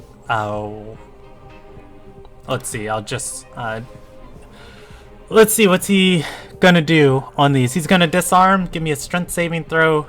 He'll stun, give me a con saving throw, and he, for the last one, he'll try and stun again. Oh, his stun lands. He's going to disarm on the second one. Regus fails the final check automatically for being stunned. Okay. At that, he'll disarm Regus of his maul, and he's going to say, "I got this one. Get in there." Truckless is going to look towards the party, and she's going to say, "Why don't you?" It's going to say, "Because we're..." They begin bickering. She does not step forward. Actually, she's going to step behind Regus. So, yeah, she'll keep the wind. Oh, well, actually, no, she needs to step this way in order to keep the wind in her favor. At which point, did you get all of that damage for Regus? It was 3, 3, 3 for a total of 9 damage. I'll put that on now. Okay. Regus is stunned and disarmed. Regus spends his turn stunned. Grunk is going to take his action. He will pick up... I think he skipped over me. XP. Did I? Yeah, I Speckles and then did. XP. You're stunned this round, Jordan. It's fine. Oh my god, Brandon. It's your turn. I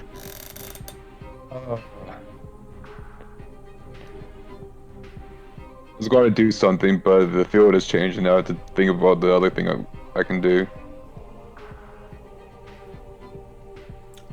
We did just complete the third round of combat. If they don't get knocked out this round, the advantage does shift to them.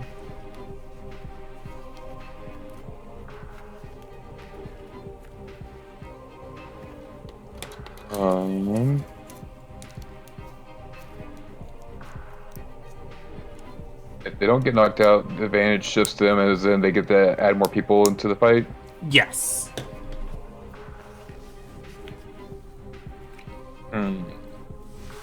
Or they just say, get rid of C's. Send him away. Send him away, okay. Don't let him hurt me. He dealt 50 points of damage. He's good this combat. He's had his fun. Nah, he ain't even done yet.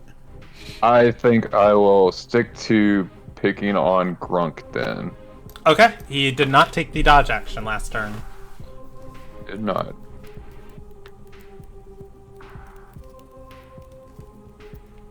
$24. 24 hits. Roll damage. 10. Alright. The glue starts stacking at his feet. 11. It's going to miss. Alright. Tentacle.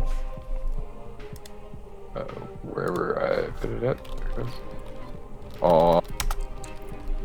Oh, the 8. tentacle does miss. Natural weapons, I don't do critical fails for them, so. I mean, it's a theory. I don't understand what it could have done it critically failing, aside from phasing through everything. It goes whamp, hits the ground, Grunk moves to the side. Do you want to use your movement? Yes. And then I would like to take this opportunity to move right here. Okay. You are moving loosely into the wind, so you do have the movement to get there, but that is all your movement. Yep. Okay. It is Rulith's turn. He is unconscious. It is Regis's turn. He is stunned. It is Grunk's turn. He is angry. He's going. He has 10 less feet of movement than normal. He's going to pick up Regis's maul, and he will take the multi-attack. He'll use his first attack to make a thrown weapon attempt and just throw the weapon into the wind. He will then use his second and third attack. So I think you automatically fail strength and dexterity saving throws when you're stunned. But not stunned anymore. Yeah, he is not. Okay, that's good. I'm also, for my own, making sure, he doesn't auto-fail con saves. Could you imagine stunning and then Phantasmal Killer and insta-killing someone? It's awful. Yeah. Okay, Grunk is, oh,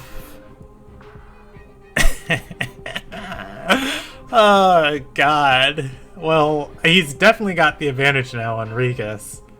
But he just does not want to be here anymore. He can't ready an action because he already took the multi-attack, so it's more advantageous for him to wait until Treckless attacks, but we are where we are. He does not have advantage. He does not. So that is going to miss, and he'll take his last attack at Regis. Grunk is going to chuckle a little bit and say, this is appropriate. That's Grunk's turn. Brewbark, it is your turn. When I look at Treckles and Grunk, do either of them look more bloodied than the other? Grunk has taken a significant beating from XV. Treckless took one from Regis. Unfortunately, or rather, XV did more damage though to Grunk. All right. Neither one of them are bloodied, although both of them are close. Treckles, come here. All right. Give me an attack roll. You do move against the wind for whatever it's worth, but I have enough motion, I promise.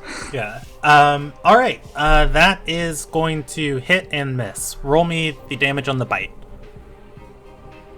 I don't believe that bloodies her.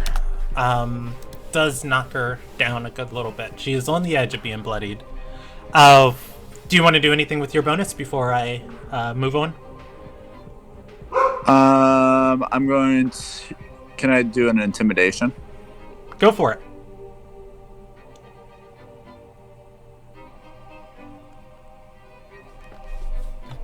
Billowing cape and roar right in its face. This is a Tuesday for Treckless. protecting idiots who don't deserve her skill. Alright. She's not intimidated, by the way. C's, it is your turn. Well, in another world, he'd make a sound like a train. And under the circumstances, he'll just like kind of, do the thing where like the bull paws at the ground briefly before charging and wrecking somebody's face. Looks right at Gronk, moves his foot, raises his left hand above his head, and deploys the shield like a sail.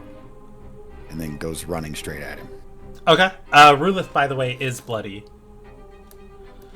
Rulith is passed the F out. Yeah. He's supposed to be looking dead, so it's all good. Go ahead and give me the attack rolls. He did not take the dodge action. Okay. Well, back here, the ball swinging around connects. Hopefully. Okay, I don't have advantage on that. I guess a 10 misses. 10 is going to miss. Okay. Alright, close in. Swinging again. Oh, yeah. That hits. And just for style and fun, we're going to go with a push attack on that one as well. Plus Crusher. So there's that damage. He gets his strength save against a 16. I'll roll it for him. Wait, that doubles. It's a craptacular roll. So is mine, though. Okay, so he'll take 19 plus 29 3 and fly 20 feet plus the wind.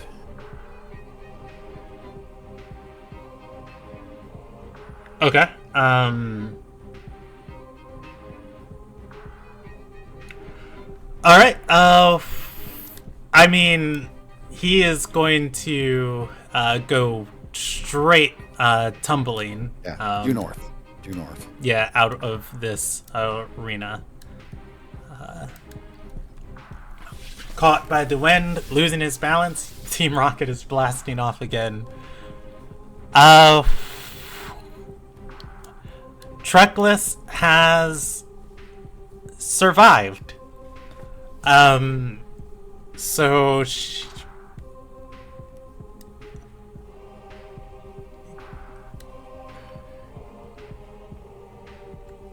if you see what I'm doing, Brandon, just ignore it. Okay.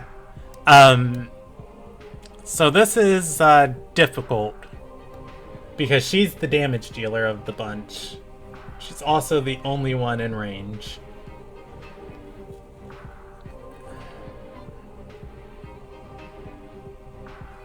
Roar, roar, roar, roar. She will attack with her Keyblade at Regus. Attack at Brubark. And a final one at Regus. Okay. Her Keyblade, she's going to give herself advantage on the next attack against Regus. Give advantage on the next attack against Brubark. And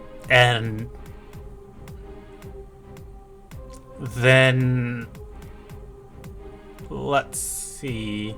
This Keyblade is going to... that one would be at advantage, but she is going to then deal the additional D8 damage with that. Alright. Let's deal all of this.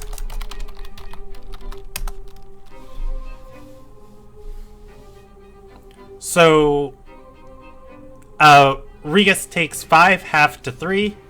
Then Regus takes 8 plus 7, 15, half to 8. And so Regus takes a total of 11 points of damage. Brubark takes 10 points of slashing damage. The next attack at each of them have advantage.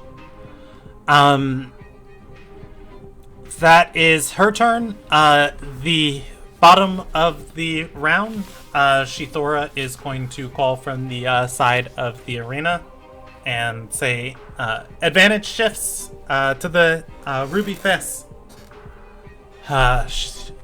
Treckless is going to exhale and say, finally, get in here! And the adepts will join initiative. I'm just going to keep them all on one initiative to keep our lives simple. Did it roll? Yes. Alright, it rolled twice for some reason. I'm just going to take the second roll because it's higher. I'm going to take the first. And they join at the bottom of the round. And now she is regretting not taking that dodge action. Alright, that's her turn. It is XV's turn. Hold on a sec. What's up? So they're supposed to have the numerical advantage right now, and they're fielding how many people officially? Out of Rest. Yeah, out of the people you see, let's see, there is her and Gronk still up, and then 4 are, so hold on, there are 5 of you, 2 of them, so yeah, all 4 are joining. Okay. So we're at 5. Wait, 5. We're at 4. Our 5th guy isn't in yet. Oh, yeah, you guys are at 4. Okay, so 3 will join. And, Okay. This one will... I mean, I'm good with letting Tyson in and letting all 4 of their adepts in, but, you know. less I'll see people where for me we're to at. control. I'm fine with it. Okay. Oh, alright. That is... It's XV's turn. Okay.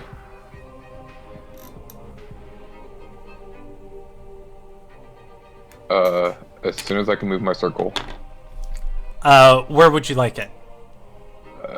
I can move this. But why will you not? It's like a 50-50 chance of me getting my circle. Mm-hmm. Right? You're highlighted. Why can I not move you? You have to click the very edge of it, the little tiny purple line. Yeah, but like, it's not. Oh, there it went. And then it disappeared again. Give me a second. I will make this perfect. Bam. Welcome to the fight. Goodbye. Wall of water, 10 feet high, wall of advantages.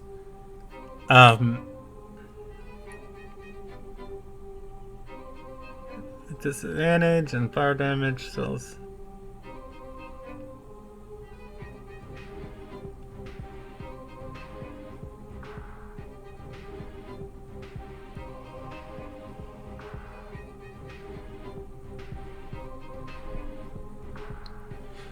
Okay, so they are just in a sad box. Yes, they are in a sad box. Okay, do you want to do anything with your bonus action? Yes. I am going to tentacle, whatever that person's name is. Treckless, go ahead and give me an attack roll.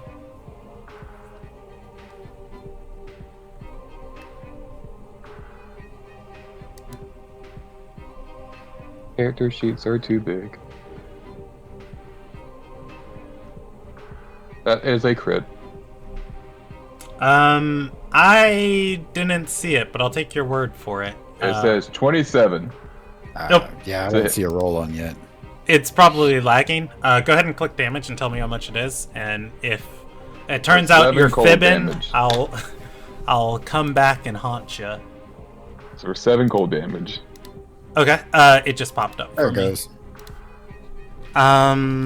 All right. At that, she is bloodied. And her movement's reduced by 10. Okay. Oh, wait, I lied. She is not bloodied yet. She's hanging on by literally 1 HP. Okay. It is Rulith's turn. Rulith is stunned. It is Regis's turn. Regis is no longer stunned. He is also unarmed. Where's the hammer? The hammer, By Grunk. I'm going to actually... Yeah, it's by Grunt, but Regis is a small creature on an elevated platform. I'm going to set a DC for if he can see it, and then I'm going to check his passive perception and then respond to that. He did... Passes an 11. He does not see his hammer. Grunk threw it far north, the wind caught it, and he had to focus on not having his face smashed in by Grunk. Okay. So basically he's going to take the disengage action, move to there, and look for his hammer. Okay, he is going to notice his hammer. Let's see. An improvised thrown action. Grunk could throw it 30 feet. Actually, it is on the floor in front of Grunk. All right. Run over there, pick it up, smash Grunk's face. Or actually, he doesn't have an action, but he'll run over there and pick his hammer up. Regis is going to hear Grunk swear. All right. For you now. Regis is no longer in whatever rage. Oh, yeah, because he doesn't take any damage. Oh, He- he'll he- re-rage then. Yeah, He he's didn't got deal another any one. damage. Yeah. All right, Regis begins raging again. Grunk is going to... And actually, he did take damage last turn, like quite a lot. I thought it was. I thought rage ends if you didn't deal damage. Let me double check, but I'm pretty sure if you take or deal damage, it keeps going. It ends early if you're knocked unconscious or if your turn ends and you haven't attacked a hostile creature since your last turn or taken damage since then. Yeah. Okay. I forgot about that last sentence. Yeah. All right. Grunk is going to attack Regis with advantage from Treckless. It is going to miss. His other attacks are normal attacks. 21. Oh, he should be dodging. Oh well. What's up? Should be dodging. Oh, yeah, I was saying Grunk should... I mean, Regis is in front of him. Right. Like- Yes, Grunk should be dodging instead. The fool. Yeah. Let's see. Let's pray for a bad roll. He tries to stun Regis. Regis takes 10 bludgeoning damage and give me a con saving throw. He takes 5, and there's your con save. And it looks like he makes it. All right. He'll move here behind the wall of water.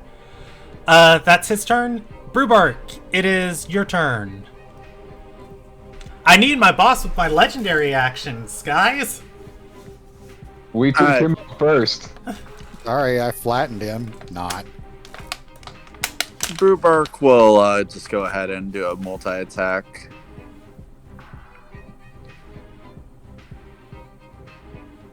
I assume both of those hit.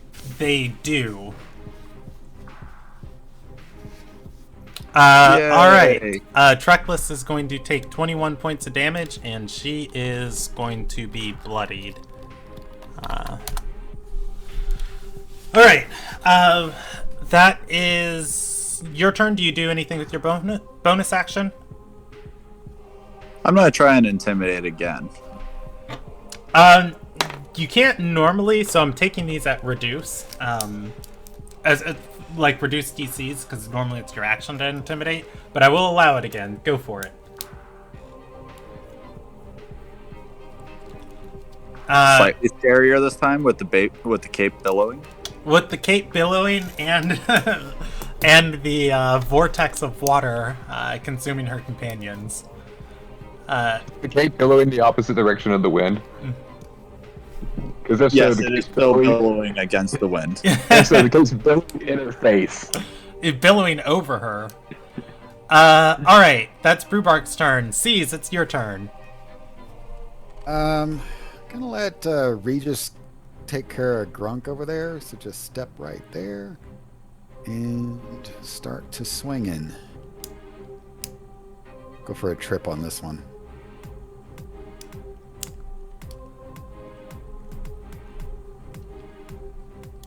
Alright, so if a 24 hits, I assume? A 24 hits. Yes, I'm sorry. My brain just froze for a second. Yes, Take 24 damage. hits. Okay. Go ahead and give me that second attack. Well, hang on a sec, because the next part's actually important. Trip attack, you get a strength saving throw or get knocked prone. Okay. I'm taking it for her. She doesn't have advantage on it, so unfortunately she's going to fall prone. Okay. And I will make my next attack with advantage.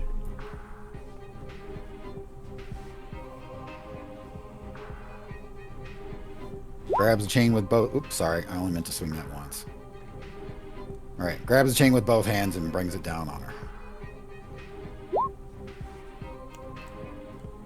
Alright. Take another 13.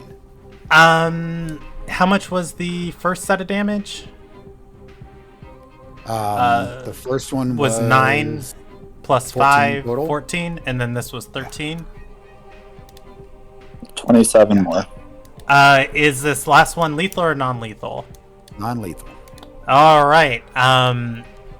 Your chain crashes down. She tries to deflect it. Unfortunately, she goes down with it. She's unconscious, and she will wake up in 1d4 hours. 2 hours. Treckless is down. Her imbued key is still on Rhubark. That persists through her being conscious or unconscious. Okay. Alright. That is Caesar's turn. It is the Adept's turn. What do they do? Alright, one is going to go and keep Rhubark back. How much movement speed do they have? Running into the wind, they get their full, so 5, 10, 15, 20, 25, 30, 35 gets them right there.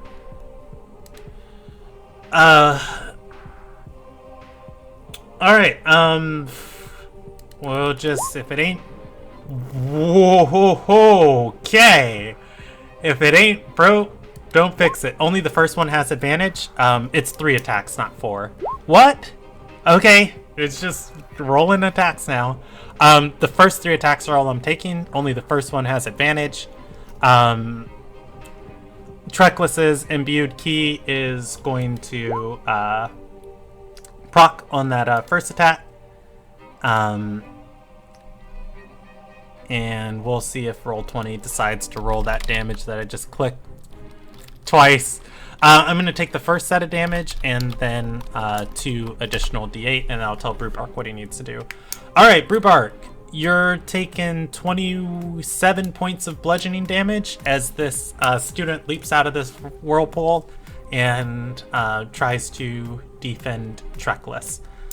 At which point, also give me a Constitution saving throw for the stun on the first attack.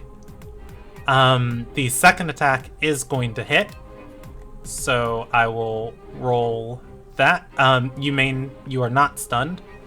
Give me another con saving throw for being stunned, and you take 4 additional bludgeoning, and 1 last attack. You are not stunned. Give me a strength saving throw against being knocked prone. You take 4 additional damage. You are indomitable. The bear refuses to be outbeared. So with the 27 points of damage that started it, it did knock knock me out of wild shape. I rolled everything from Brubark's sheet, but Okay. does that change anything? It does not. You are now a half-orc in front of the student. You leave C's. Oh no, C still threatens your square. You don't provoke an attack of opportunity from him, so you're good.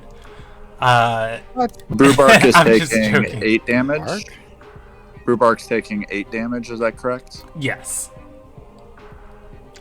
Alright. This student is going to force their way out of the water wall. And 5, 10, 15, 20 gets them there. And 25 gets them right there. Knock Nope. prone. Knock. Did Regis? Regis did not get a chance to attack. Yeah, so he doesn't you are have- not rolling with advantage. Yeah. I'm just gonna ignore the first attacks. Knock prone. Give me a strength saving throw against being knocked prone, and if that doesn't work, we're okay. The last one does have advantage, and this is going to be a stun attempt. Regis takes 13, cut in half to 6, or to 7, and then 4, cut in half to 2. He's prone, everybody, get him! You guys look up and check Horace. Regis is on the ground, and these it is literally a Chicago-style mob, just like the Captain America street alley, just being kicked repeatedly. All right. 24 is going to hit. The 21 hits. The 10 misses. Or the 22 hits. He is going to attempt to stun with the first. Give me a strength saving throw. And It's con. oh, con, yes. And he's going to attempt to disarm with the second. All right. All right. Regis takes 4 plus 3, another 7 points of bludgeoning damage. All right. He's bloodied and mad. Yeah. Kick him while he's down. This adept's actually going to take a different turn instead and go join this. Okay, that's all the adepts' turns. It is top of the round XV's turn. Yep. And I already have an idea of what I want to do. I just need to make this fucking circle a different size.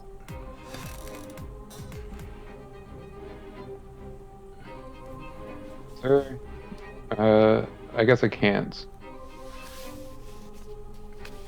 How big do you want it? It's currently oh wait, is it the same size? What spell are you casting? Hunger of Hadar. Oh, it's the same size. Never mind. I just gotta move the circle. Are you dropping the wall of water? Yeah. Like, it's not stopping anybody anymore, so there's no reason for me to keep hold of it. Right there? No, I don't want... No. Okay.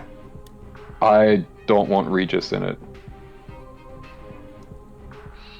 I want it, like, yeah, a little bit more, if you can. Right North? there? Yeah, perfect. Alright, you get Grunk and an adept. Yes. Alright, that is I took up one my bonus round action. of advantage for them. So if you guys survive 3 more rounds, it shifts back to you guys. It is... what's Hunger of Hadar do? Who has to make saves? Oh, okay, I see it. Let's see, I can close her sheet because she's down. Close his sheet because he's unconscious. Pull his sheet over here, and we are going to make a dexterity saving throw. Believe it or not, they don't have proficiency in these.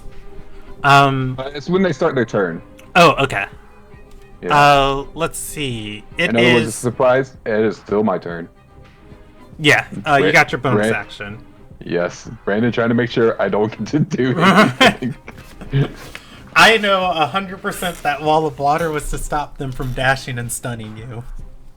It definitely was. It was also like, I'm just upset that the rest of the party was within 5 feet of them being able to get out of the wall of water and able to get hit. Tentacle, the one in front of Brubark. That is going to miss. Sadness. Yeah. That is my turn. Out of the way. Okay. It is Ruleth's turn. He's unconscious. It is Regis's turn. Regis. Just kidding. Oh, wait, is Regis stunned? Regis is stunned and disarmed, if I remember correctly. No, he's prone and disarmed. He's prone. No, he has his weapon. Oh, He's okay, just yeah. prone. He's just prone. And mad. He always Alright. is mad, though. Well, he's extra mad now. So he'll stand up and consider Grunk the target of his ire. And start. Oh, yeah. Okay, I got that right. 22 hit. 22 does hit. Roll damage. Have some damage. Yikes, that's gonna be 19. Okay, if he doesn't go down, here's your He next does swing. not. Grunk is now bloodied. Okay. Have another 17 to go with it. Okay, hold on. I'm still doing the other points of damage. Grunk is hanging in there. Okay. Regis has raged in the middle of them. Grunk is going to just look him in the. At the start of Grunk's turn, yeah. it takes 2d6 cold damage, which is 4. Dexterity, the dexterity saves for the end of the turn, if he stays in there. Okay. He takes 2d6 because he started his turn in there. Okay, so he's going to take the 4. cold damage. Okay. Yep. All right. So that is gonna move him to there, and Grunk is going to step back and say, "Just stay down." Alright, make me. Let's see. Well, let's do some making. Can we get a crit? No. Sad day. 19, so close. Alright. 16, I believe that hits his Nope. AC. Okay, 17. Misses. 24. Yep. Alright. Let's go for broke and go for the stun. Give me a con saving throw. Yay! We're in there! Regis takes 3 points of bludgeoning damage. I did that. Quick, everybody, get him!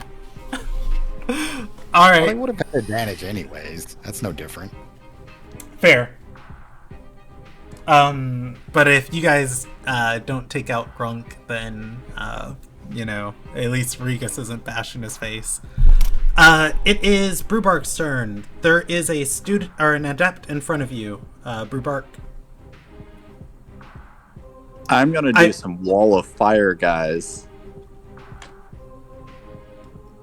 And I want that line to be, it's 1 foot thick and up to 60 feet. I'm just gonna have it hit all 3 adepts. Okay. Nice. And they roll when the wall appears. They roll a save against it. So it's dexterity, I believe. Yes. I'm just gonna go from the top down. So the top, the one below Regis, and then the one closest to Brubark. I believe. Looks like they all failed. Yeah, they all fail that. Go ahead and roll damage on that. I'm just gonna take the first damage roll. Yeah. You only have to roll those once. Yeah. Unfortunately, I was just so excited. the wall does permeate fire in a direction in 10 feet, so Regis is going to have to roll for that too. And she wanted facing you.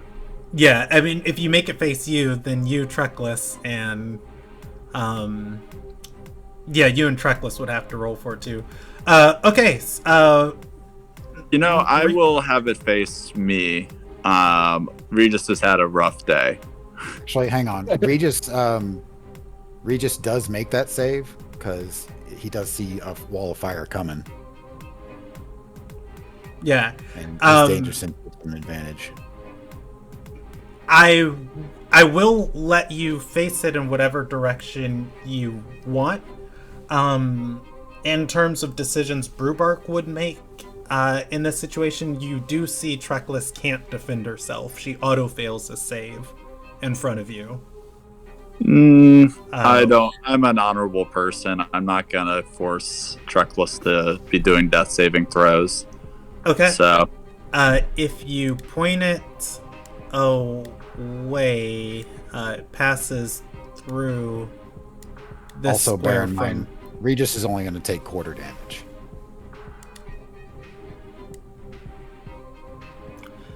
It's 10 feet, I believe. Grunk. I think Grunk has to make it too. Grunk is going to fail. Alright. Oof. That adept is actually out of the range. Let's me see who, or let me do math. So 24, 6, okay. The adepts are not bloodied, but they are hurting. Did you calculate and take the damage for Regis? Not yet. Okay, 24 half, and and then half is 6 for Regis. Grunk actually goes down. He will be rolling death saving throws on his turn. Okay, that is Brewbark's turn. Just concentrating on that. So Okay, Seas, it is your turn. There is a wall of fire in front of you. There's also a pit of darkness behind the fire. Yeah. Yeah, we're going to take advantage of that. Let me see. 1, 2. Think I can make that move? You most certainly can. Okay. We're going to attack that adept right there. Okay, go for it. Smack him once. Sorry, I don't think I have advantage on that. You do not. But the 13 is going to miss. Okay, attack him again. The 14 actually misses too. Bless me. Where were these rolls against Treckless, guys? In the garbage where they belonged? I don't know. I don't think I can do anything about that. Okay. Yeah, I don't have precise attack. So. Okay, that's me done. Disappointing. Oh, well. Okay. Very sad. Treckless is down. She's not rolling death saving throws. I don't think they take damage when they start their turn in it. Let's see. Creature, when they enter the wall for the first time or ends their turn there. There is Holy Heap and Helping of the Bridge. There's a wall of fire right here. One of them is going to take damage from starting their turn inside the Ungrifadar circle. I'll handle that one when I get there. Okay. Sees. Regis actually fails that save. He was stunned during it.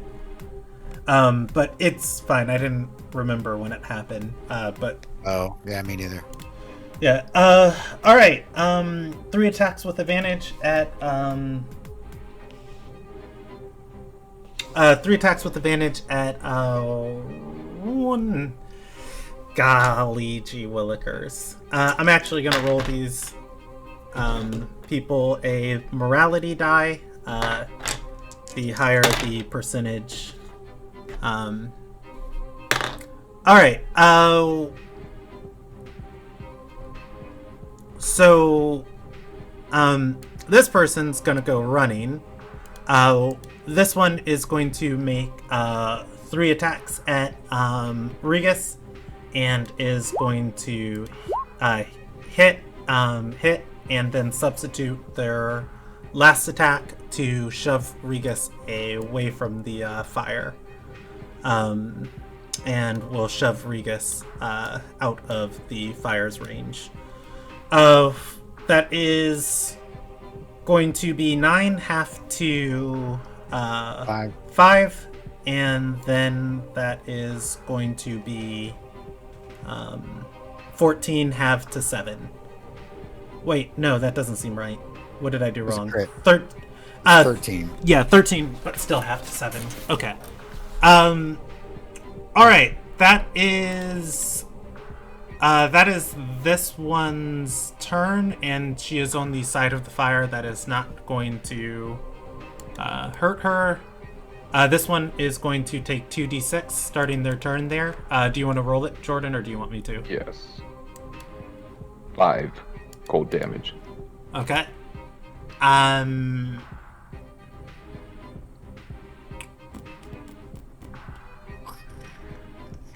She only takes the damage when she ends her turn in it? She takes the acid damage when she ends her turn in there. Okay. She's going to move forward and again keep ping-ponging Regus. All that misses. Yeah, and a third, she substitutes that as a shove attempt, moving Regus another 10 feet. At which point she is going to grab and move Grunk with her interact with object. I just want to say that moving him away the from circle the is fire. difficult terrain.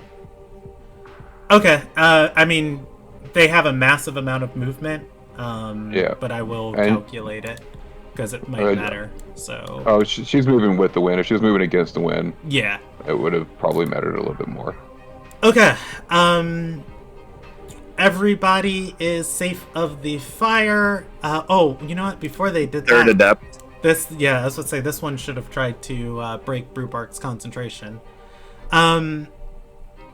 This one is going to step out of the fire around Brewbark, and 1 attack, 2 attack at Sus. Brewbark. Okay. Does the 13 hit your AC? I don't know what your non-bear form AC is. 12? Yes, you are correct. 12. Alright. She's... I mean... I guess she'll try and stun on the first one, and then knock prone on the second. Is the prone strength or dexterity? The dexterity for the prone. You do touch the save, so you remain upright. Her third attack, she brings a fist back up to Brewbark, and then quickly throws a dart at XV instead. XV, give me a concentration. Oh, you only take the 7 plus 4. You take 11 piercing. Give me a concentration saving throw on your spell, and give me a con save 2 for Brewbark for his spell. Okay, 37. Con save to maintain concentration. Both of you guys keep concentration up. All right. Eric, did you get all of that damage recorded? Yes, I did. Okay. Good. I'm about to kick one of these fuckers back into the mess here. We are just about finished with this fight, but we are about 20 minutes over our time. Do you guys want to finish the fight or pick up here next time? Finish Watch this the fight. wrap-up. Okay. It is... That was the bottom of the round. This is your second round at disadvantage. It is top of the round, XV's turn. Oh, someone just threw a fucking dart at me. And I think they're about to realize that was a mistake. Well, I don't think things can get much worse for them. Well, Eldritch I meant to Blast. press this. For Um, 13 damage. Okay. This one is bloodied. I'll do it again. 19 for 8 damage. Okay, give me a second, because it is not... Okay, so 13, and then you deal a 8 damage. Okay. Yeah, she's very bloodied. And then the All right. tentacle. And then the tentacle. And all of the glue at her feet. The 9 missed. The 9 does miss. That is your turn. Do you want to move before I move on? Yes, actually. Let me think. If I move with the wind, no disadvantage to moving, so I have to move up. Jesus Christ. I'm sorry, I'm having issues. Okay, it's fine. I don't think your movement's going to break anything, so if you want to move with the wind, you can do like that for 30 feet. Yeah, but that doesn't get me away from the thing. It actually gets me closer. Oh, you want cover? That's cover over there. Yeah, I'm thinking about it. This is also covered. That's but moving with it. Okay, Yeah. we're moving with it that way too. This would be full cover. This would be partial cover. Yeah, And that would be 3/4 cover. I can move right there though. I'll move right there. All right. That will give you full cover from any dart attacks. Oh, that one's not in combat. Okay, that is XV's turn. It is Rulith. He's unconscious. Regis is stunned. Grunk is down, and he is rolling death saving throws because nobody was able to sustain him, but he does pass his first one. Oh! Grunk moved down. Actually, Grunk is going to get up. He is going to be recovering from a moment of stun from the fire, but he is actually not down. Grunk has a half-orc, and he doesn't like... Oh, wow. I just closed everything. Grunk's a half-orc. He's got unyielding endurance, and he is going to get up at 1 HP. Go Grunk. And I'm making that ruling because it really doesn't change anything. Because, you know, he went down on not his turn, and he gets up on his turn, so... Alright. Grunk cannot move. Well, he can move through allied squares. Well, Grunk's got darts.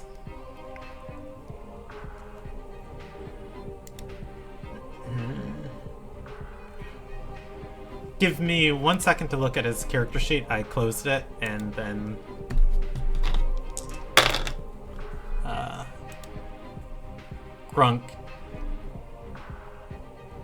Grunk is going to raise a hand, and he is going to kneel on a knee and say, "I yield!"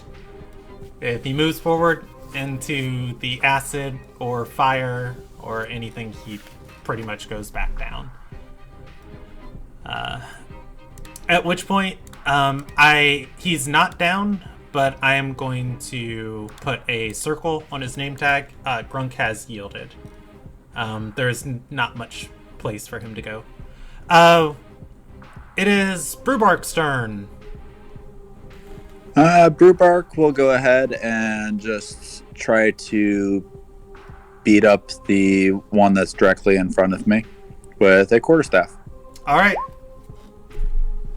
He is bloodied, and go for it. 21 hits.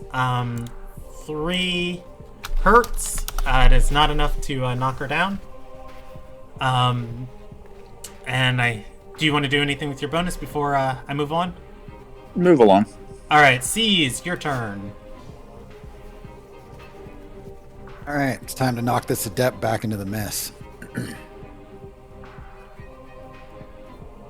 That's 12 Cyrus is roll. going to miss. 21 21? hits. All right. Last superiority die. Actually, how many? Okay. So if I push him 5 feet, does that get him into the circle of Fire darkness there? It does. Double Remember, whammy. remember though, you are pushing at double, so you'll move her 10 instead. That's Why even am I- better. Okay, I It's- thought the crosswind didn't happen, but all right. Yeah, it's bending right here, so you are actually going into the wind. Okay. So that's just the crusher feat, and we will throw in a trip attack to go with it. So make a strength save. Give me 1 second. And take an extra 3 damage.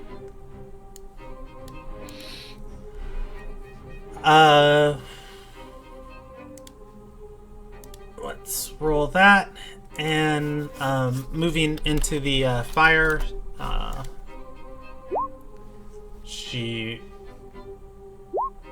will fail that, and she takes damage starting her turn in the acid. Or in the cold damage. Okay. So that is going to be. Is that fire damage on that one for going through the fire? Yeah, I'm just going up and reading it now. 24 was the damage roll if you're looking for that. Yeah, I'm gonna re-roll it. 5d8. Do you want to roll it, Eric, or do you want me to? Okay. Done and done. Let's total all of this up. She took 38 to that one. 26 plus 3. 38. Okay.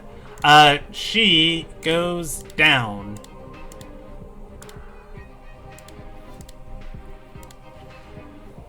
All right.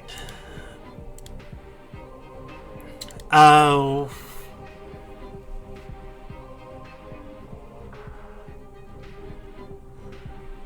Cease, do you want to do anything else with your turn? That's both my actions. Okay. Since she went down, I think this is a bit of a stretch for interact object, but just in case this is possible, just so that this poor schmuck doesn't like burn to death in there, use a little earth Rycraft, hook the ball and chain around her and like whip her back out of the mist. I would take your action for that. Okay. You can interact with her corpse freely, but it's got to be something that doesn't require skill. I think that kind of takes concentration and skill. Okay. Best I can throw out, it's a bonus action right now, so I'll leave it for now. All right. Treckless is down. The adept, this one is not in combat. This one is facing down 3 people. I mean, if she crits everything, she can. Maybe put Regis down. No, probably not. I don't think the math is in your favor on that one. I think regardless, she tries to break Brubark's concentration on the fire. She is going to roll this with disadvantage. That is going to miss and hit and hit. Or 2 hits and 1 miss. Or wait, no, Brubark's AC is 12? 12, yes. 1 hit. Give me a concentration check on the fire. All right. The wall of fire is going to go away. At which point, I'm gonna roll her a intelligence die. I'm gonna roll her a valor die. Does she fight until she's knocked, or does she realize this endeavor is loss? At that, she's going to put her hands up at Regis and say, "I yield," and she will not take the disengage action away from Regis, and she will drag this person out of the acid. Regis has the option to take a attack of opportunity if he wants. He's stunned. Can he do that? He's not. No, going he was stunned until her turn. Oh. Okay. Yeah, she was the one who stunned him. So. Okay. No, if she's gonna yield, he'll let her go. At that, I'm going to put a circle over her as she realizes this is a dying endeavor, and I will roll a valor die for this last person. 96. All right. This lady is the Diamond Fist. Bruvark, I hope you enjoyed living, because it's over for you. She is going to attack Bruvark. Is Bruvark stunned? No, he's not. He passed those saves last turn. I think Bruvark fell prone last turn. That was the one Nope. hit with. Oh, okay. Nope, She I'm missed that unbearable. one too. Okay, fair. She's going to attack. Only the second one hits. Give me a Constitution saving throw against being stunned. You make it, and she's got to take you out before she can move. Otherwise, you're gonna hit her with that staff. Give me another one against being stunned. Alright, Bruvark, you are stunned. You take 18 points of bludgeoning damage, and she's going to get ready to go fight XV. Except not just yet, because XV will blast the mess out of her. Alright, that is her turn, and it is XV's turn. Oh boy, I Feel love. free to drop the darkness. Yeah. Yeah, I'm gonna drop concentration on that. Oh boy, if I move there though, I can't move back. Yeah, you'd be praying that you knock her out this round. She is bloodied. Yeah. Isn't that central area platform? Oh, where?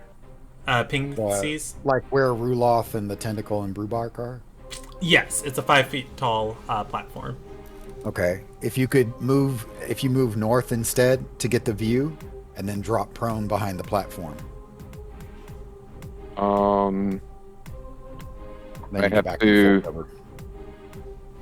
Like move up to here.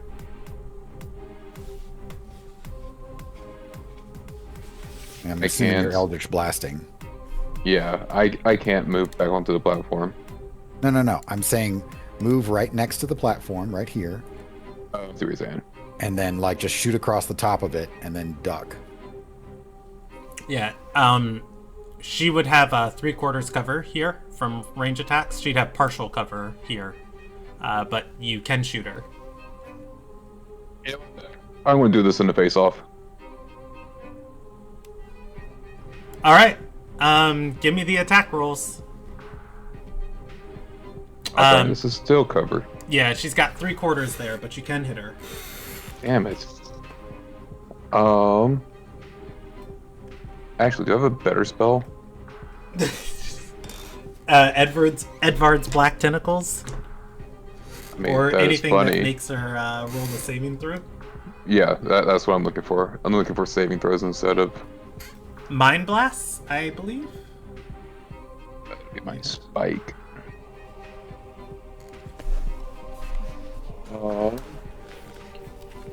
Keep in mind they are a monistic order. So, not out of this world wisdom saves, but there is a chance.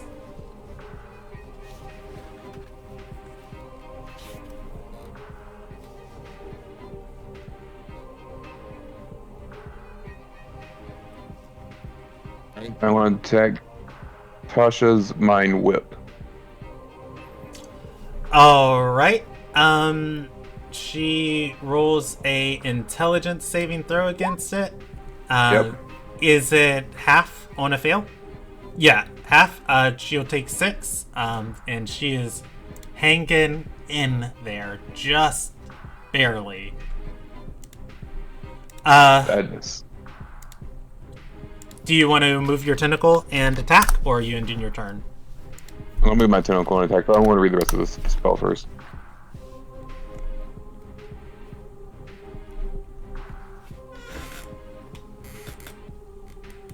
Okay. Womp, womp, womp, womp.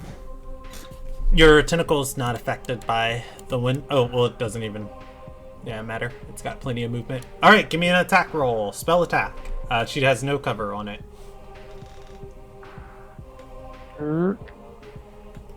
That hits.